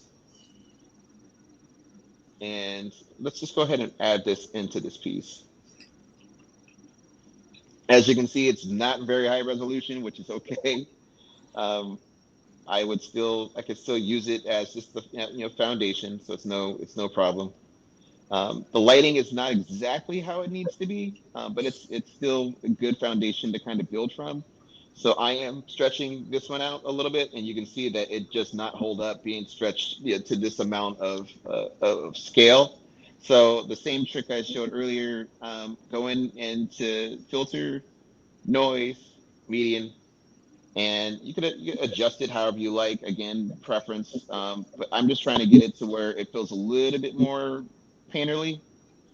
And yeah, that looks good. So I would just use that as the base. And I would go on ahead from here. I could either paint directly on the photo or, have a little bit more flexibility and paint a layer above it. And then I would just start to airbrush. I'm just using a stock brush. I'm not using anything custom. So any of the Photoshop brushes or that you're using will work fine for this stuff. And for the stock round brushes, they all will work fine for this because I'm not going to be heavily relying on. I'm just trying to block in how I would like my shapes to be. That way, I've got a little easier time with this. And before I get too far, let me fix this. so that the haloing is not in here, I would contract the selection, let's say 3. Let's see what that does. And I'll inverse the selection, delete, oops, delete. That's probably not enough. So let's go expand, and I will do like 4. That should be closer, hopefully. Yeah, that's good enough. And then because I'm going to end up painting over a lot of the stuff anyway, so I'm going to adjust, since I have a general idea of how I want to do the color and the lighting. I'm going to overlay in.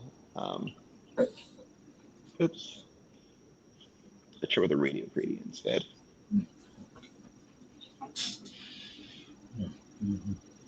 And I'm on the actual photo right now, so I'm not really making adjustments to the top paint layer. I just want to make some changes to the color underneath. So I'm just going to go ahead and sample a few different things in here. That way I can bring in some of the colors that I'm already using. So that way there's a little bit more harmony in those colors. And then again, just push back some of these shapes. And when I get a good general space with that, then I can go in and start painting. And I would bring in different brushes. So some of these brushes in here that you'll be receiving free today, I will start using some of those because the textures are really, really nice.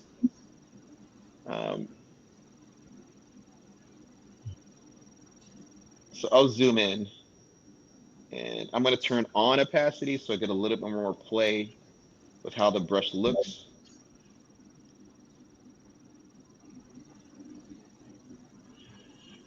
So the photo initially it helps to kind of get the general shape and gives you a good lighting cue to kind of start your art. And then at least when it comes like digital painting, if you needed to use photos or things like that for photo bashing or just compositions or matte plates, whatever it is that you may use. And then I would go through and just start painting in the elements that I want to use, and start punching up areas that I need the eye to start looking at. Again, just for composition, because it just makes it so much easier. And I'm going to increase the sizes. I really don't need much of this stuff at the bottom because I'm going to hide it into clouds with some with a group layer mask. So I'll show you that momentarily. And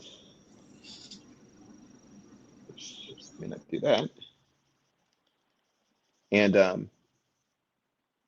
let's see.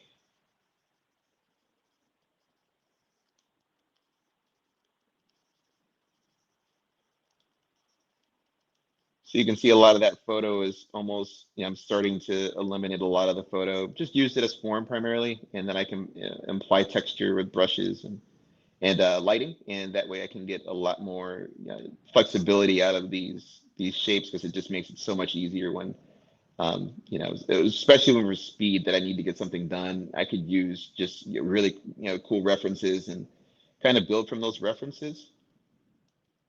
But I'm sampling as I go. So I have the hotkey for the eyedropper built into my stylus. That way I'm not having to cycle outside of that. So I'm always, when I'm trying to paint, I'm painting in normals primarily. So I try to treat it like a traditional brush or palette where I'm just sampling traditional color and normal color. That way I can just keep moving through the piece and can stay in rhythm. That way I'm just constantly sampling and building paint and sampling and building paint. That way I can get a lot of flexibility out of just staying in one area where I don't have to. Sometimes I'll maybe put like little swatch dots, or I'll place little markers outside of areas if I need to sample those. Like if there's another color that I needed to make sure was included that wasn't close to me on the canvas, I can just find it and cycle to it. But it's definitely fun just to go through and just paint elements quickly as I need to. That way I can have a lot of flexibility, so it feels, somewhat realistic with the silhouette, but the painted textures that I'm, doing, or what take it to a different level or a different place with, so it's not just using the actual photo and the entire piece. It's just kind of using it as inspiration to kind of build the pieces from. And so I would continue to hit some of the peaks with some other highlights. And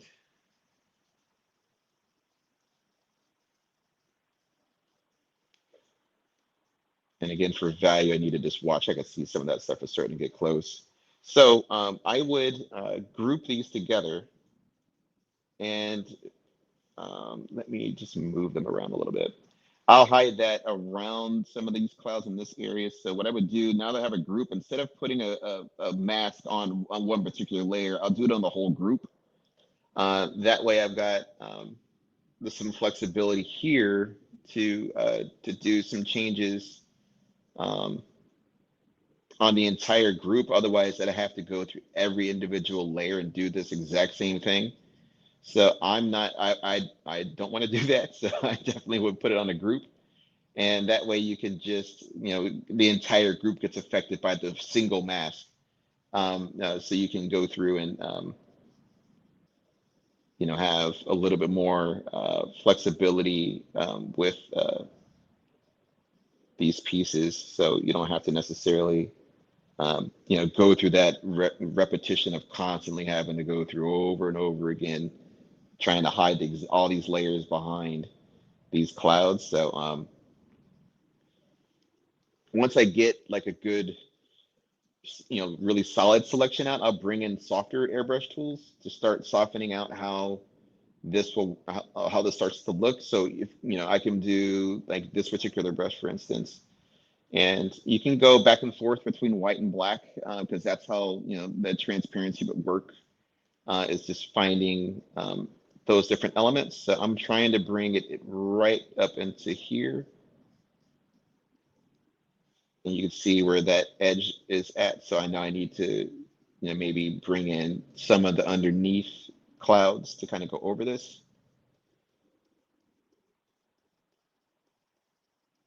That way it feels like it's, part of the environment a little bit more. And you can even bring some trails off of, some of the other clouds that were around it.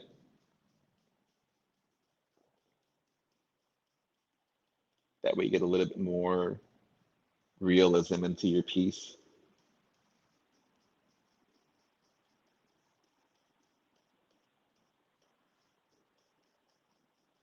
And you can continue to do that where I can make adjustments. Now that the mask is set, I can make all the adjustments that I want with inside the space. And if I need to do some more layers, or I darken up some of these elements, or or if I don't want so much to be so much of these elements to be as bright or sharpened in value, I can make adjustments to those, and have a lot of additional just flexibility, just softening. I just made it, on that layer, I'm just softening up the darker values a little bit, just so it's not as harsh, but I can see that the value is getting close here. So I'll darken that a little bit, and then make these adjustments in these spaces.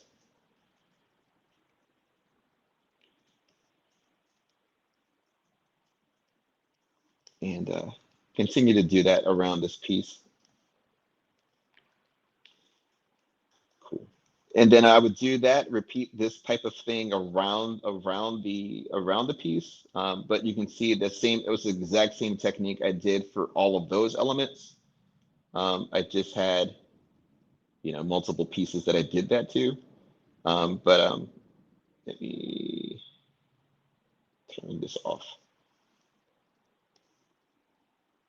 And that way I was able to go in and paint additional elements, hazing, and I airbrushed more clouds on top of some of these these elements. So I ended up not really needing to, I just wanted to imply some of the mountainscapes that are in this piece. So you can see some of them I kept very loose. You can still see some of the brush strokes that I was doing. So I didn't really, refine them. There was just more implied silhouettes that, it didn't require tons of extra detail. I didn't think it was really necessary to paint every detail when I know it's going to go, very dark. At least for the piece is dark. So I didn't want to go through that. And here you could see, I didn't even use any type of photos at all. I just painted. And I used the exact same brush, this same Kyle Inkbox brush. You could use it as a paintbrush by just turning on the opacity. So if you wanted to paint, if this would be the stock version of it. So it automatically stock set to multiply. So I'll change it to normal. So you see it's just 100%, on the opacity. So no matter what I'm doing, it's pressure sensitive as far as how the feathering works. So it's really great for like inking and things like that. But if I wanted to use it as a paintbrush, I could just turn on don't do that. And just turn it on as a paintbrush. I can now I use it to have soft opacity and that feathering. So I could go in and, if I wanted to paint extra pockets of the mountain, I could do that just with one brush.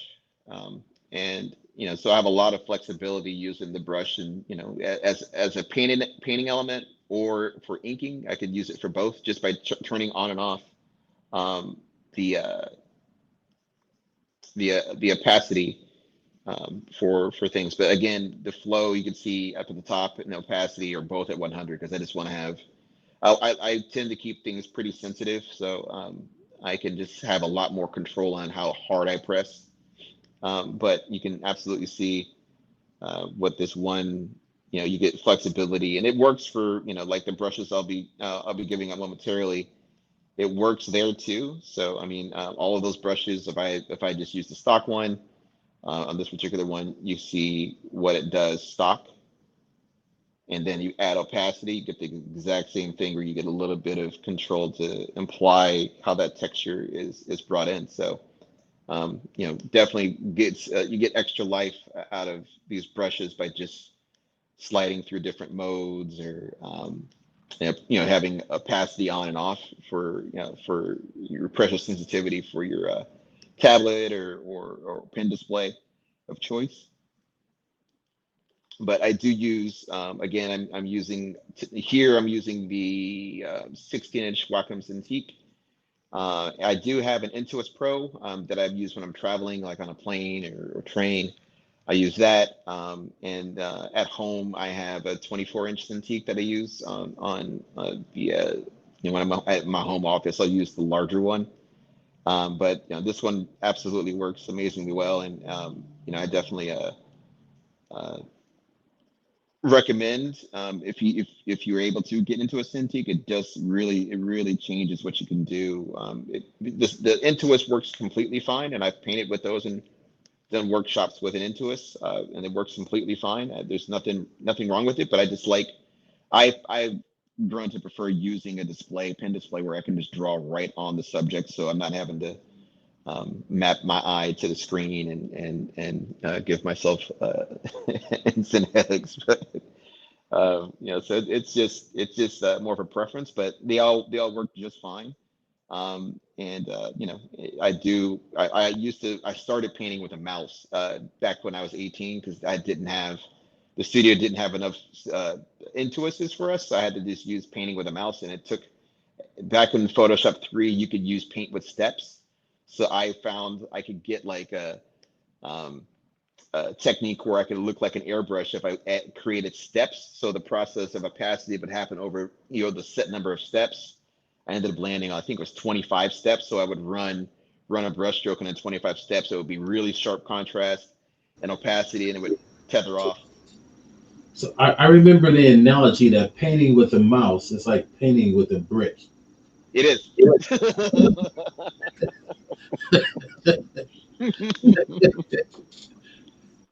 It was a nightmare, and I'm so glad I never have to do that again. That was extremely tough. I think the studio did that to me on purpose. I'm sure they had one in the back and just wanted to see if I was going to crack.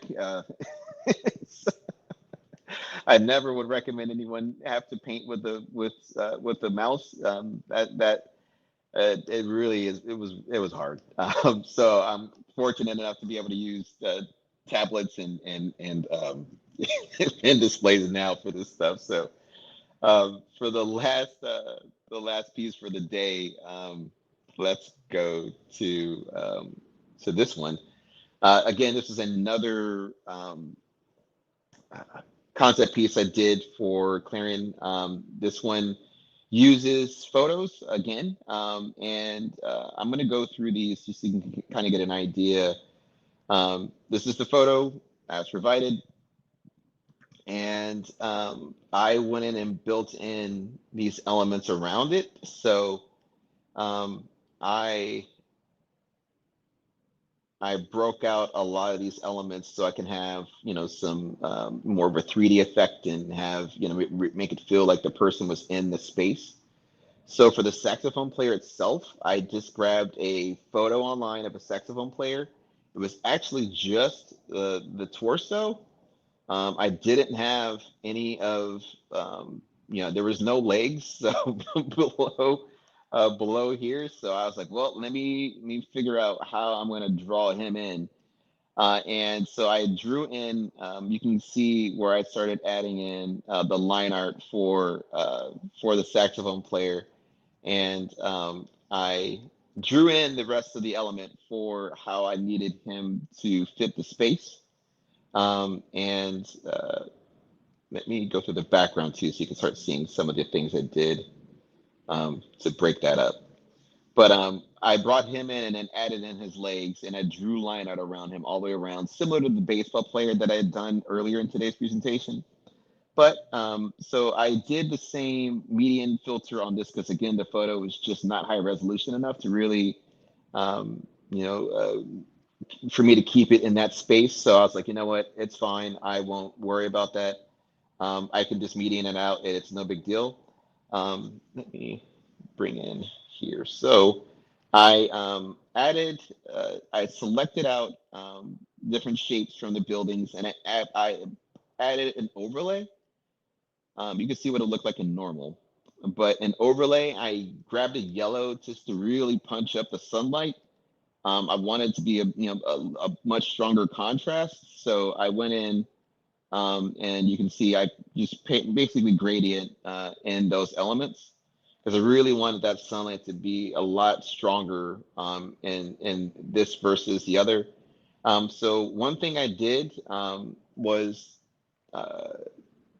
copy the original photo and I pasted it in and inverted the whole selection. So the reason I did that is I can adjust the contrast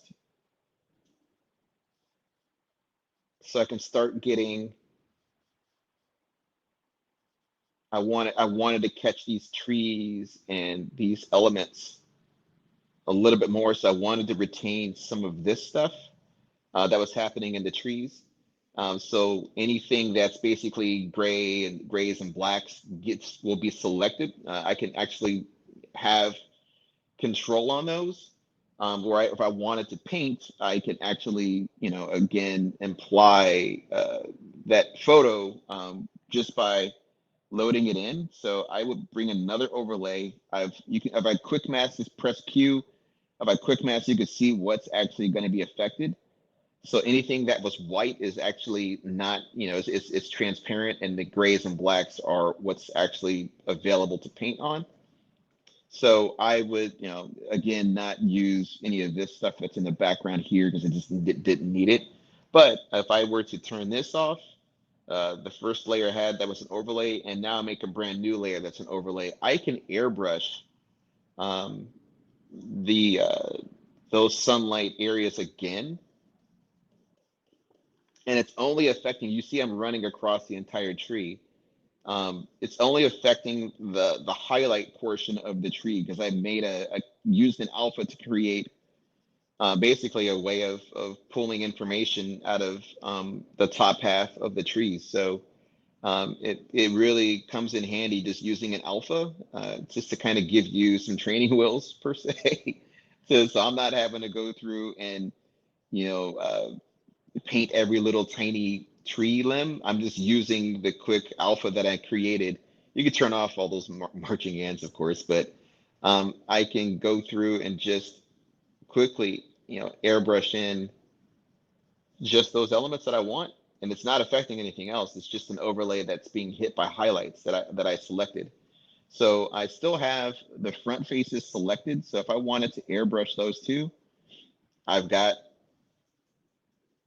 well, let me make sure I don't select the background. Um,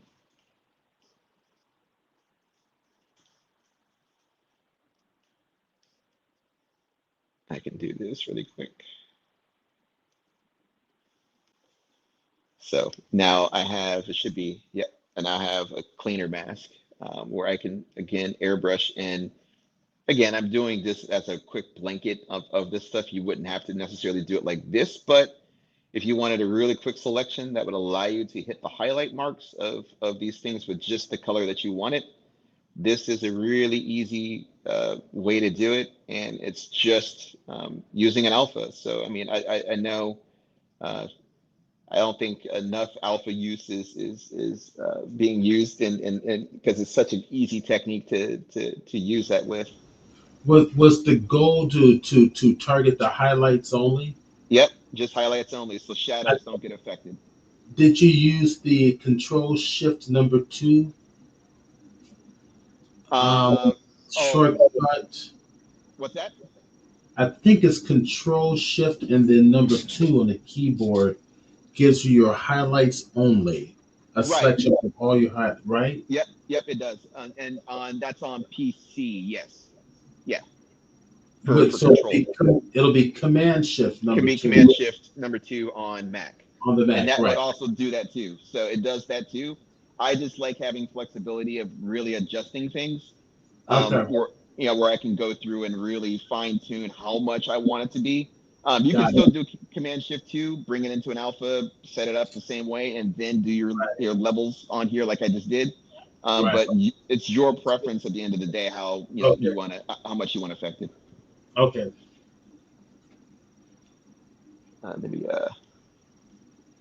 so yeah, and that was just doing that. So just only affected my highlights. It was really easy. And I was able to go quickly and just punch in those highlights. It's the same technique I did for these, versus I just airbrushed all of it in, and for this particular one, so you could see it again. And I built out different sky. I didn't want to go with the sky that was in the initial photo, so I brought in a whole different sky plate. Yeah, selected out what I needed. Here was my selection, and then I pasted in the that cloud pattern, and then I just airbrushed just a little bit just to soften up the photo. I didn't want it to be too much, so I just did that. I also applied another really big overlay of warm light that went into the entire sequence, and then I started bringing in reflections. So I would select out, if you see, there is my selection for the windows. And I would just paste that same cloud pattern, but flip it horizontal. So I'm basically getting a little bit more life out of that photo. If you needed to move it around, you can, if you needed to shift things around, but it just depends on how large that photo is. But now I start picking up the color that is in the environment into the windows, so it makes it a little bit more believable. And I would, once I set that background up, I started moving into the actual figure itself. So again, I drew line art around the photos, and I didn't actually use the Kyle ink box on this particular one. I just used, I believe, this one from Gret. Let me see.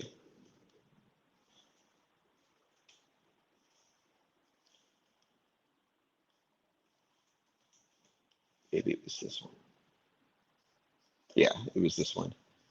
And I just went around. I didn't mind that it had a little bit of, texture in it. So I went in and definitely just used that photo again, just to kind of help um, set the shapes. You'll notice that the photo is very uh, pixelated, and you'll see why in a minute, because there's a technique that I use using some brushes that really simulate oil really well. Um, and I was really surprised how fun it was to just create, not having to go through, just using the photo again as just a kind of a springboard to um, creating the actual piece itself. So once I went through and got all the line art done on the character, I was like, okay, I need to uh, get a few more elements tied together.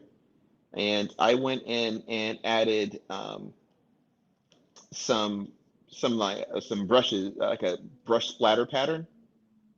And I'm going to disable this so you can see it.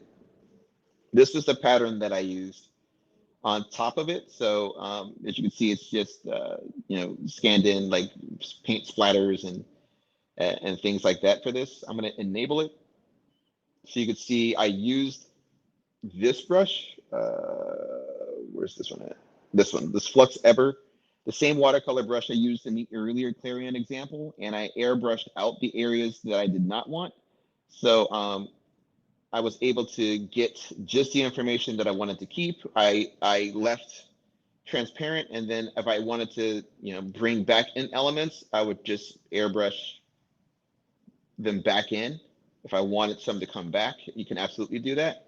But I didn't need tons of splatter on this particular one. So if you wanted to, layer mask is your friend.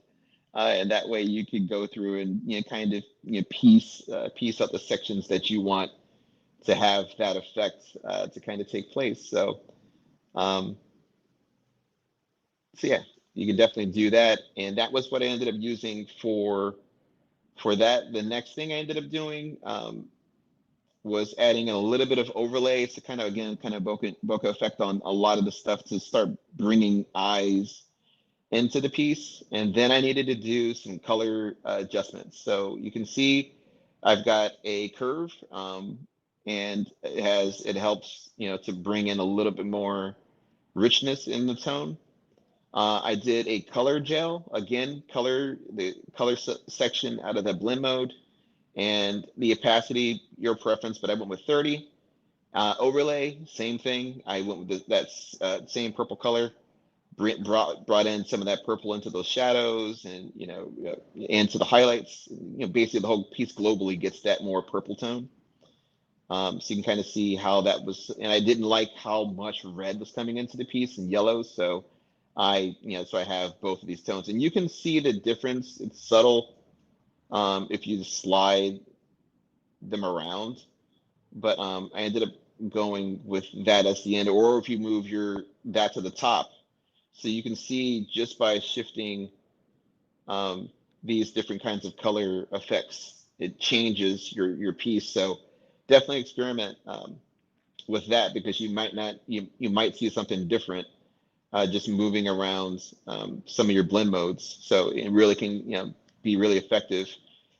Make sure that your blend modes are set to pass through when you're doing stuff like this. If it's on normals, it's going to unfortunately do this kind of stuff where it just does not hold it puts basically a whole tone over your entire piece. So it's important to make sure your blend mode is on pass through.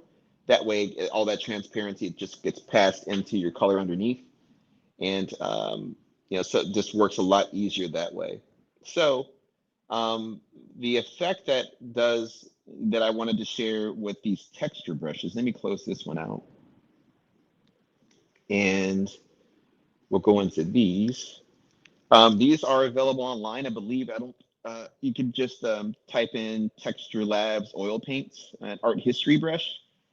And what we're going to do is a new snapshot. And I'm going to paint with these. Oops, let me actually go to the top first. And typically this is done towards the end. So if you need to have like certain layers done where it's specialized in that area, you can do it. And see, if you wanted to do the effects outside of something else, I would group your selection, float it, and then merge it all together. Let me see.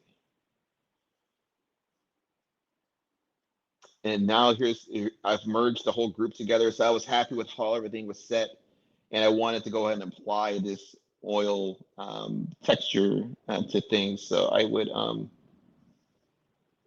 me see.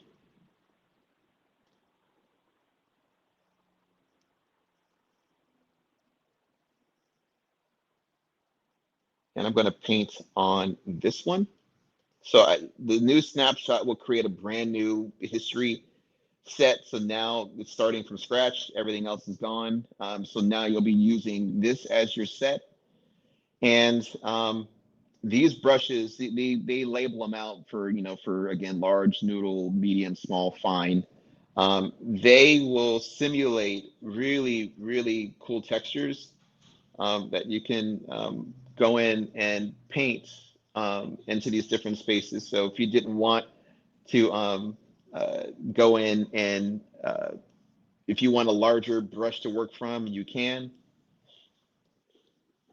So you could scale out the brush, and really get some textures based off of that.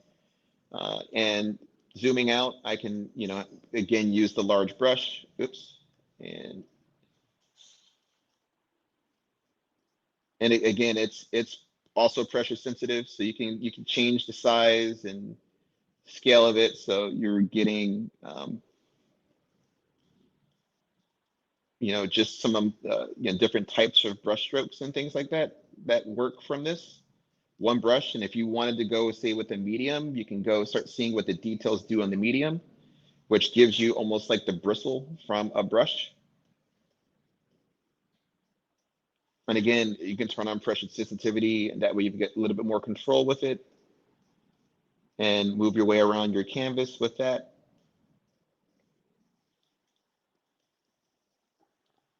I can go with a fine.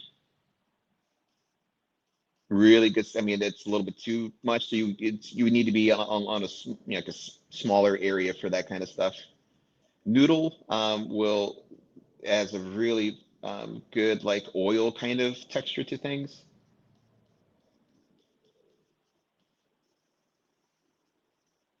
So it's going right on top of that one flat plate that I created, and quickly you're able to get a lot of almost like oil paint kind of texture out of this stuff, even though it's just a photo. You can go through and make adjustments that way. And then if I want to go back with this large brush, you can still do some more elements if you wanted to break out some of these sections a little bit more.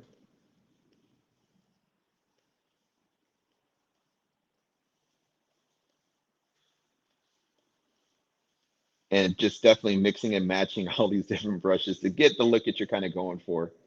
That's the most important thing, is just to kind of experiment and see what works best, because you never really know until you start going in and exploring.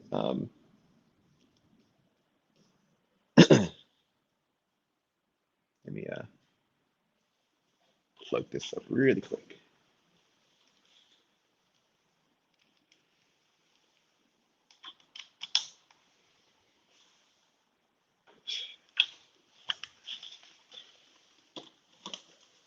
Okay.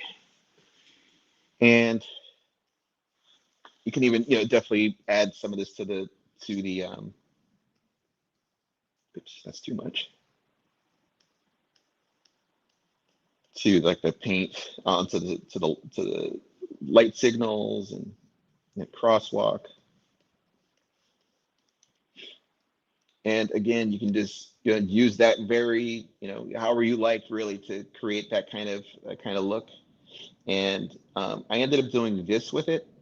And I ended up going with some additional, they're in there, in some of the grep brushes that I used. I just painted in some more brush strokes just to create a little bit more. And then I would actually went on top of this one. So like if I wanted to start bringing in, more painterly kind of things, I would start bringing in some of the other brushes that I've got. Again, some of these at the top. And I would start to bring in more shapes. That way I can, start to layer these elements. And you would make a layer if you wanted. For me, I just went right into it on this canvas. I didn't really mind. And I painted in all of those elements, just freehanded right into the photo. So that was the reason I didn't need to go through median, because it wasn't going to matter. I was going to be painting a lot of different elements for this piece in the end. But you can see the final one that I ended up doing, how the difference between the original photo all the way back at the beginning. And then once I got this all dropped in, I went back, and that's when I started adding, I added some like energy kind of like brush strokes around the edges to create a little bit more movement. Same technique I used with that baseball player that I showed earlier. And I brought in the paint splatter that was, again, brought in, to help with that, a little bit more movement, a little bit more color, again, more excitement into the piece. And then I brought in that overlay, color adjustments, and then I brought in their logo. And then I did projection maps in their lobby about how this stuff would look like. If you go to my site, I believe, I don't think I have these actually online yet. I have to double check. But if you would like to see those types of things, you can definitely reach out. I'd be more than happy to share that. It should be on my website. I'll be able to start sharing these on, I believe, on Monday. So these will be online on Monday. We can see a little bit more of they are on my Instagram now. So if you want to see the projections on my Instagram, if you want to see them on a bigger canvas, it won't be on my site till next week. But my Instagram is just at Tony Washington Art, and you'll see these pieces. And some of the other ones that I did for the initial phase for their hotel, they're on my site right now. And that way you can at least see, how the projection maps looked and how all those pieces came together. I know we have about 20 minutes left, so I wanted to make sure that everyone got access to these brushes. So if you'd like to take a screen grab of this, or just go to grepbrushes.com/Washington, you'll get these 6 brushes. These are my personal favorites from their collection. Maybe you can type that into, actually, if you type that into, I'll type it in the chat. Yeah, into the chat, and then I'll put it into Twitch. Yep. Let me add this to here for you.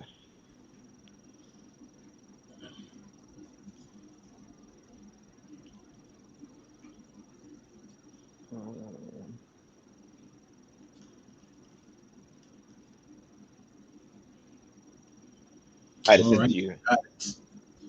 Got it. And that way you guys have access to these brushes that I was using today. I want to make sure everyone's, has access to this stuff. And my site, I'll put that in chat for you.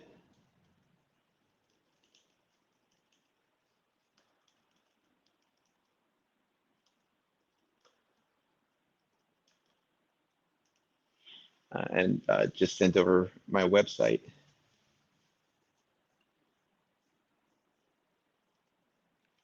And that way you can have access to these brushes and experiment with whatever tools that you like to use these towards, because I mean they're very, very powerful brushes.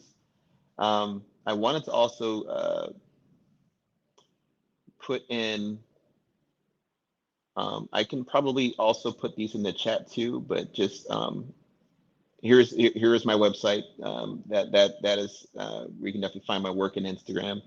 But I also wanted to put just some resources that I always use, and I highly recommend. I'll put these into the chat too. 1 second. And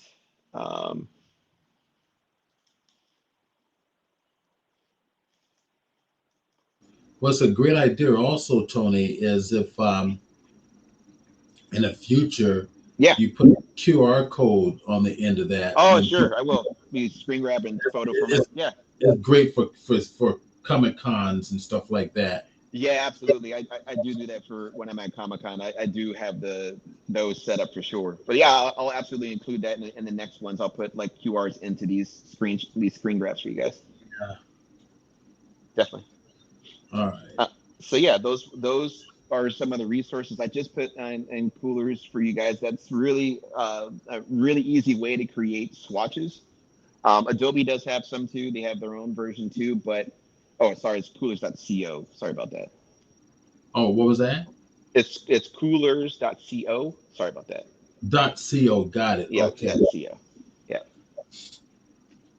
And it's so if you need like some inspiration to come up with some fun color theory for a piece, or you want to just randomize colors and just fly with whatever colors come up, I recommend just checking that out because I use it a lot when I'm coming up with just color palettes and different theory. Like if I scroll down through some of my swatches, you'll start seeing like tons of different color pairings.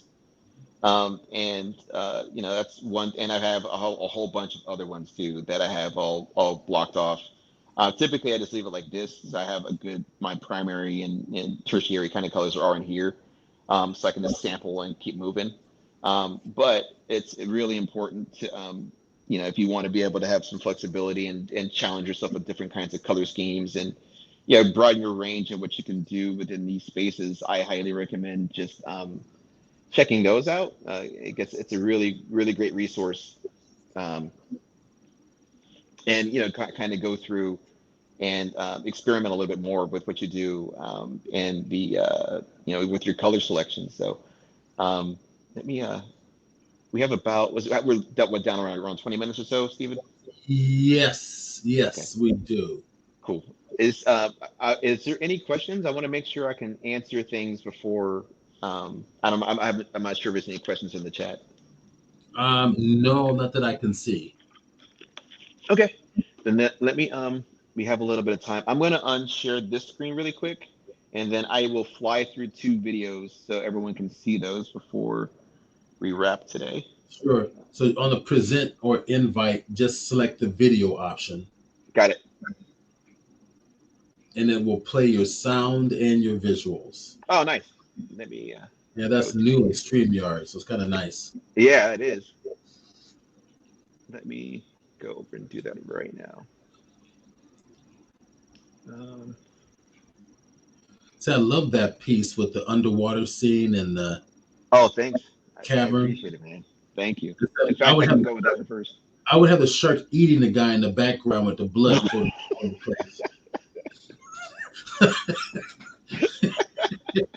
I knew you would. They love to eat. Let me start with this one first, and then I'll bring up the whale shark one. Hopefully this will work.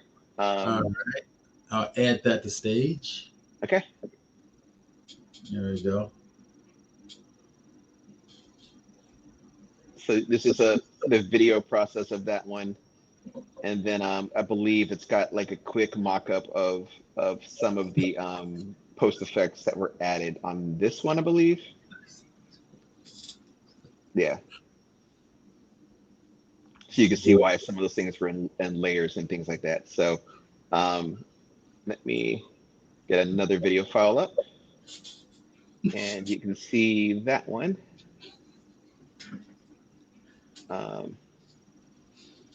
Let's see.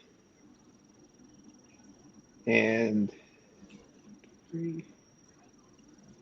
this is a good exercise for using silhouettes to build concept scenes.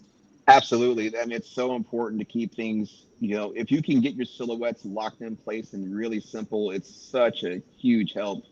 to not have to worry about, because I can get lost in just wanting to design elements within detail out the gate.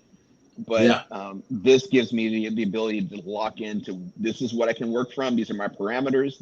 That's it. So. Yeah, but you know, even when I'm teaching any of this stuff to anybody, it's like when you're working with detail out the gate, it just screws you up tremendously. It does. It absolutely does. So I'm like, less is more, and then go in and build from that less. So no details in the beginning. Yep, no detail. I just uploaded one more for you to add. It's that whale shark piece.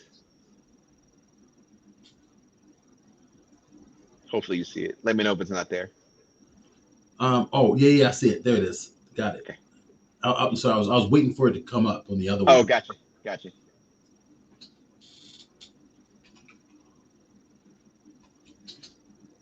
So I know the file might be a little large. It's like if it's jumping, then hopefully you at least see how this stuff all come together.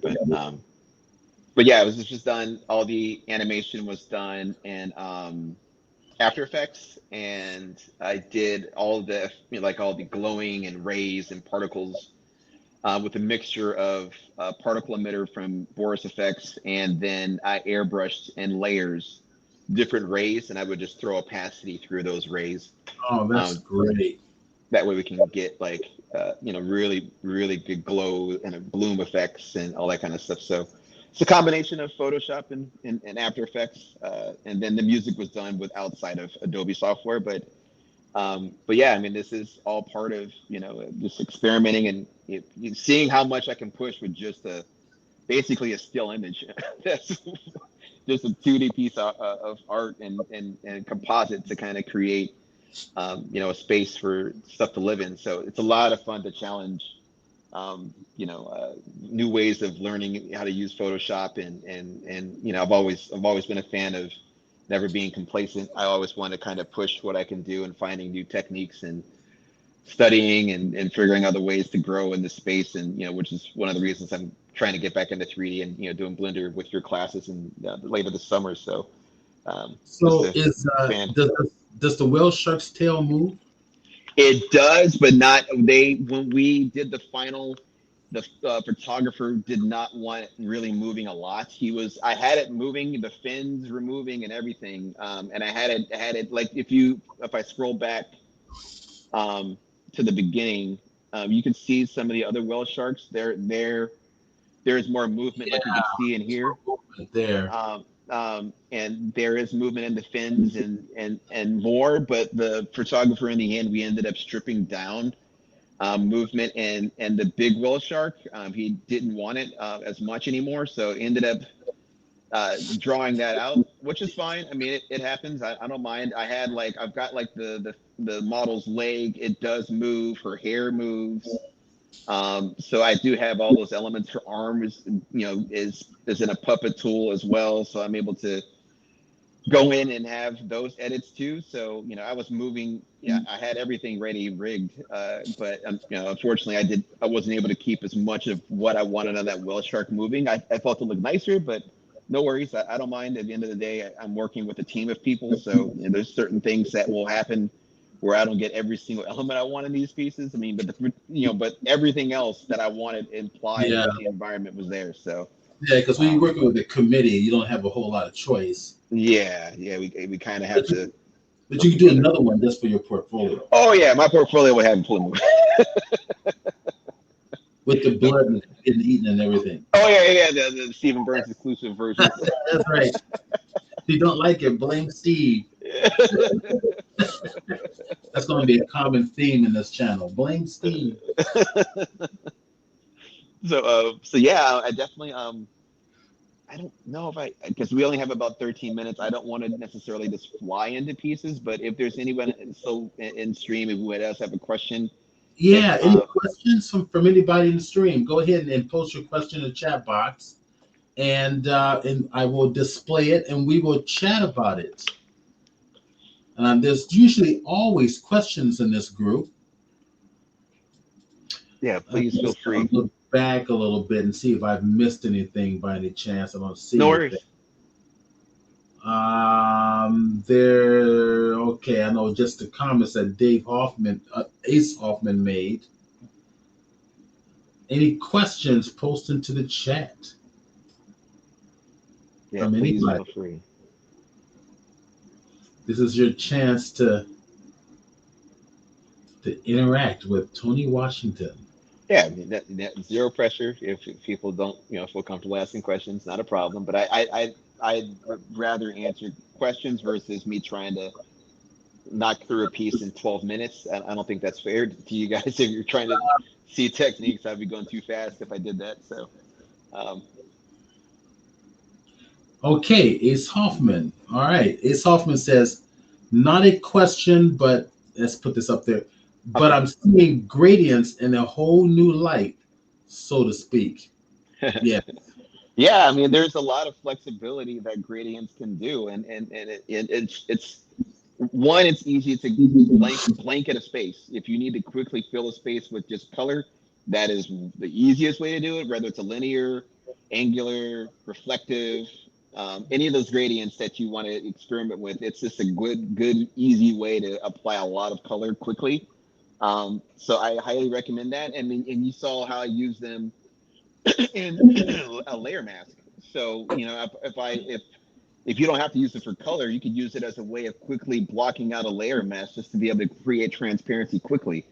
So there's a lot of great benefits of using gradients to speed up process. So that's definitely, I'm glad that you were able to see that in a new light, because it saves time instead of me having to find the right size airbrush and then run through that or find the right airbrush that I'm trying to get to do it. If it's something that it's specific for a texture, sure, then I'll go ahead and do that with a brush, but I'm not a fan of doing that outside of that. Okay.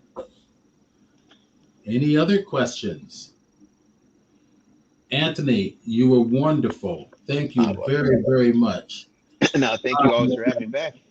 And thank you all for being here. So just a quick update on what's happening.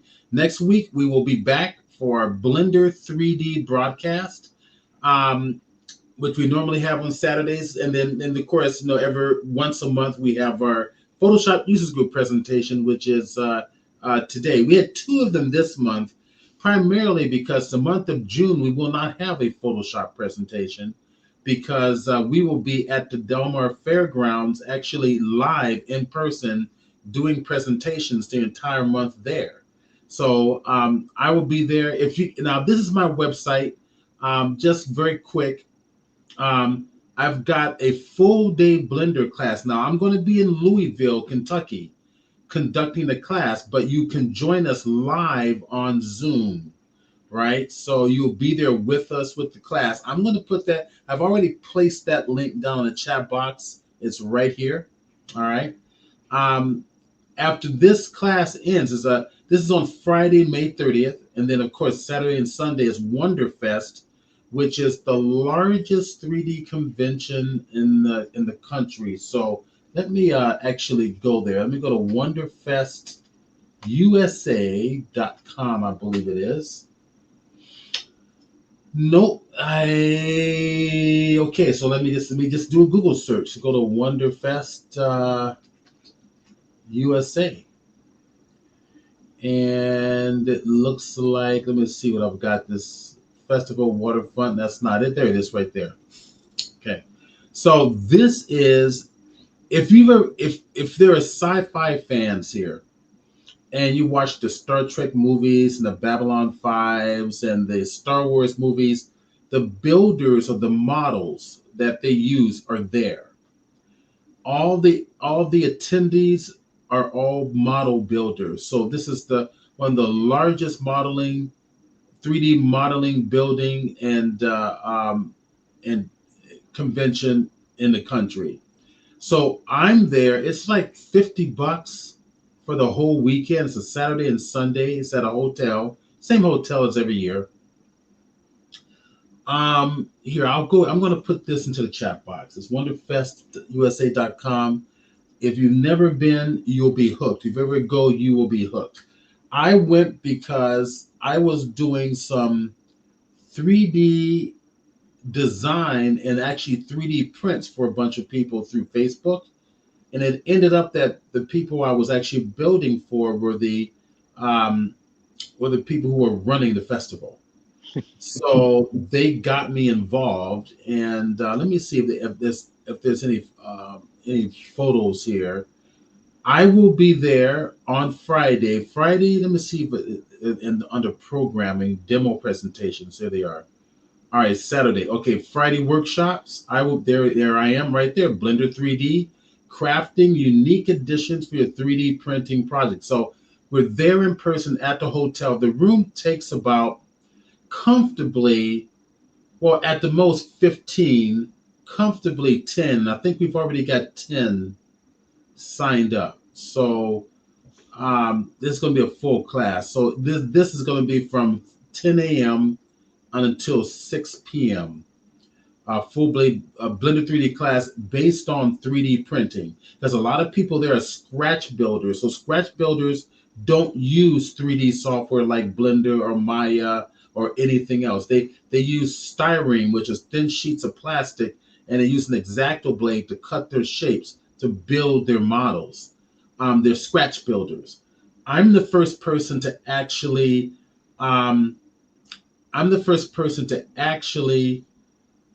bring a 3D software presentations to the convention. So I've chose Blender 3D because it's the software that's revolutionizing 3D in the industry, and it's used for everything, anywhere from gaming to 3D printing, effects, movies, animations, and so forth.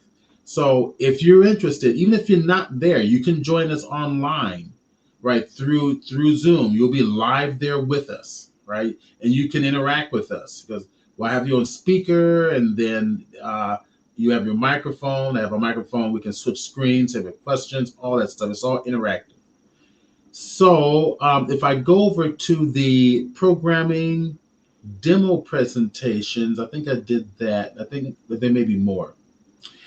I will also be doing other presentations throughout the day. So that's proposal form.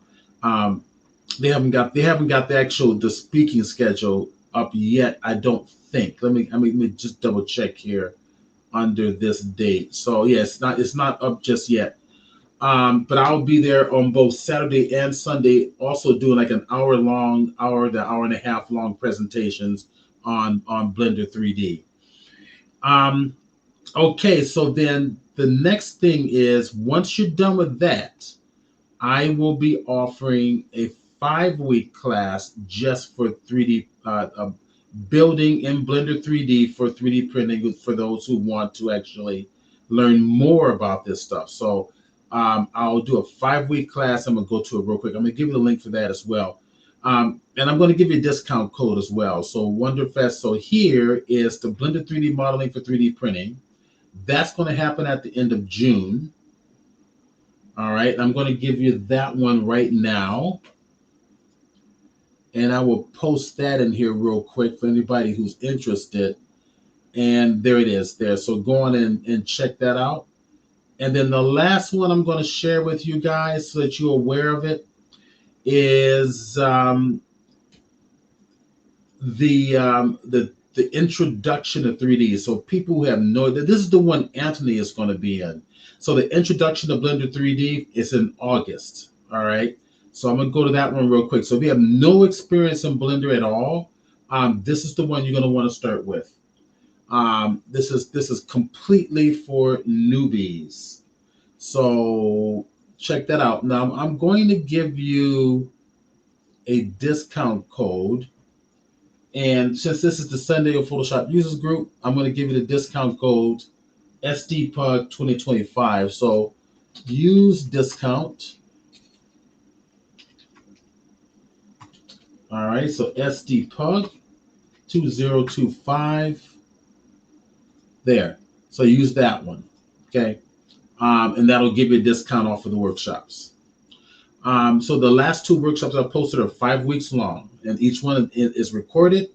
You get a little bit of homework so you can practice what you learned and all that fun stuff.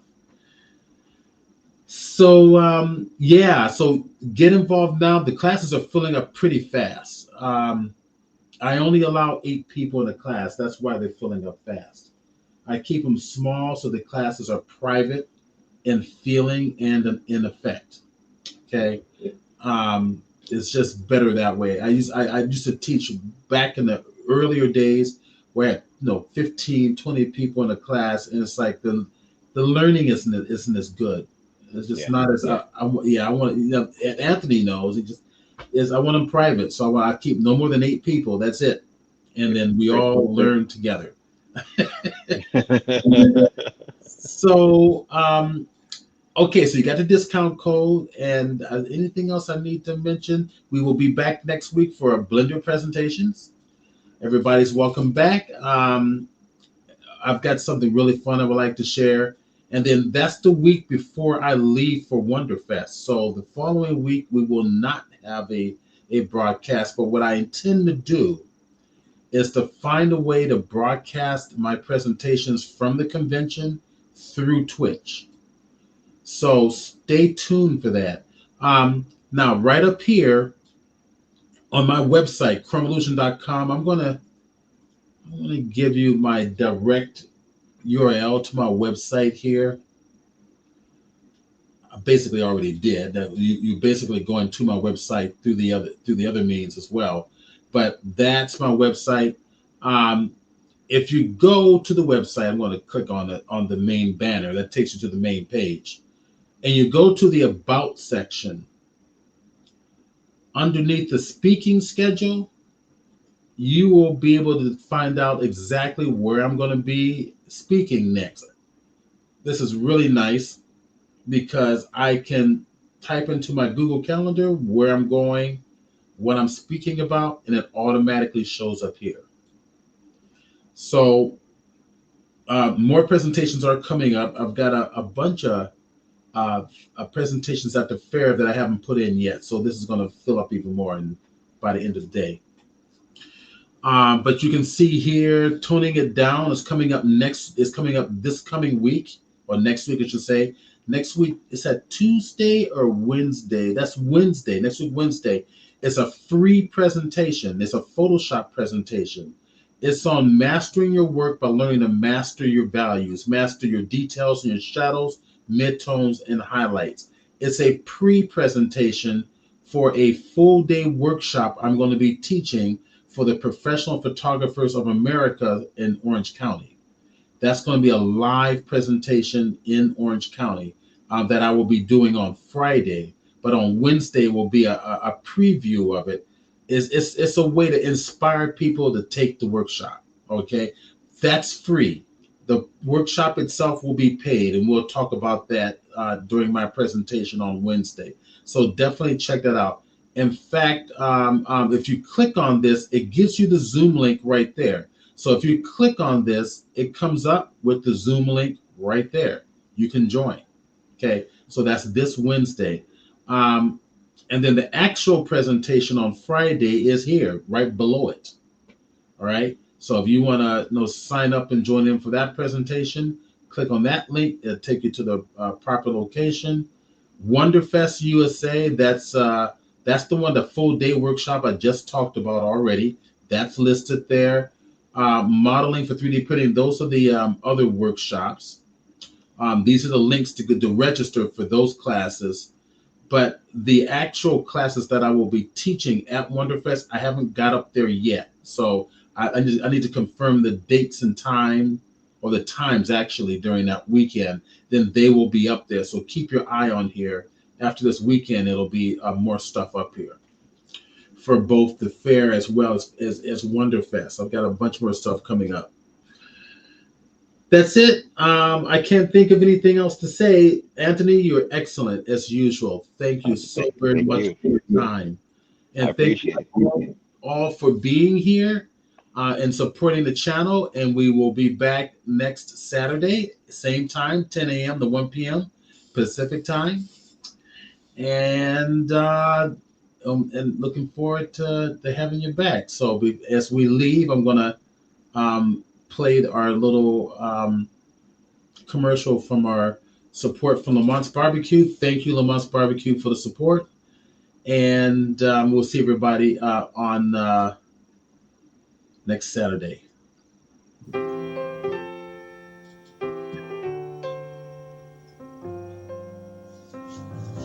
Over 150 years ago, in a plantation kitchen near Jackson, Tennessee, Lucinda Macklin, the head cook, created masterpieces of Southern cooking every day.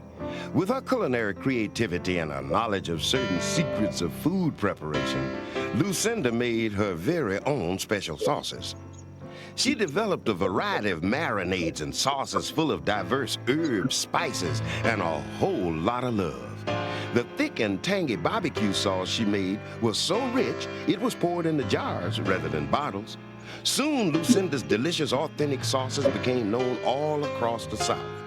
Lucinda Macklin was wise enough to realize that her gift for cooking wasn't truly a gift until it was given. So she passed her many recipes on to her daughter, Osabel, and Osabel imparted her knowledge to her daughter, Thelma. Thelma kept the tradition alive by passing those precious gifts to her son, Lamont Burns. And Lamont is still passing it on and on and on. I'm Lamont Burns, inviting you to enjoy my great-grandmother Lucinda's recipes in every jar of the Lamont's authentic Southern marinade and barbecue sauce. You spend good money on meats, but you're probably not getting that good down-home flavor. Marinate your meat in Lamont's marinade. It puts the flavor from the skin to the bone, long before you ever cook it. Then add the Lamont's authentic Southern barbecue sauce, and I tell you, you got some good eating. Okay, so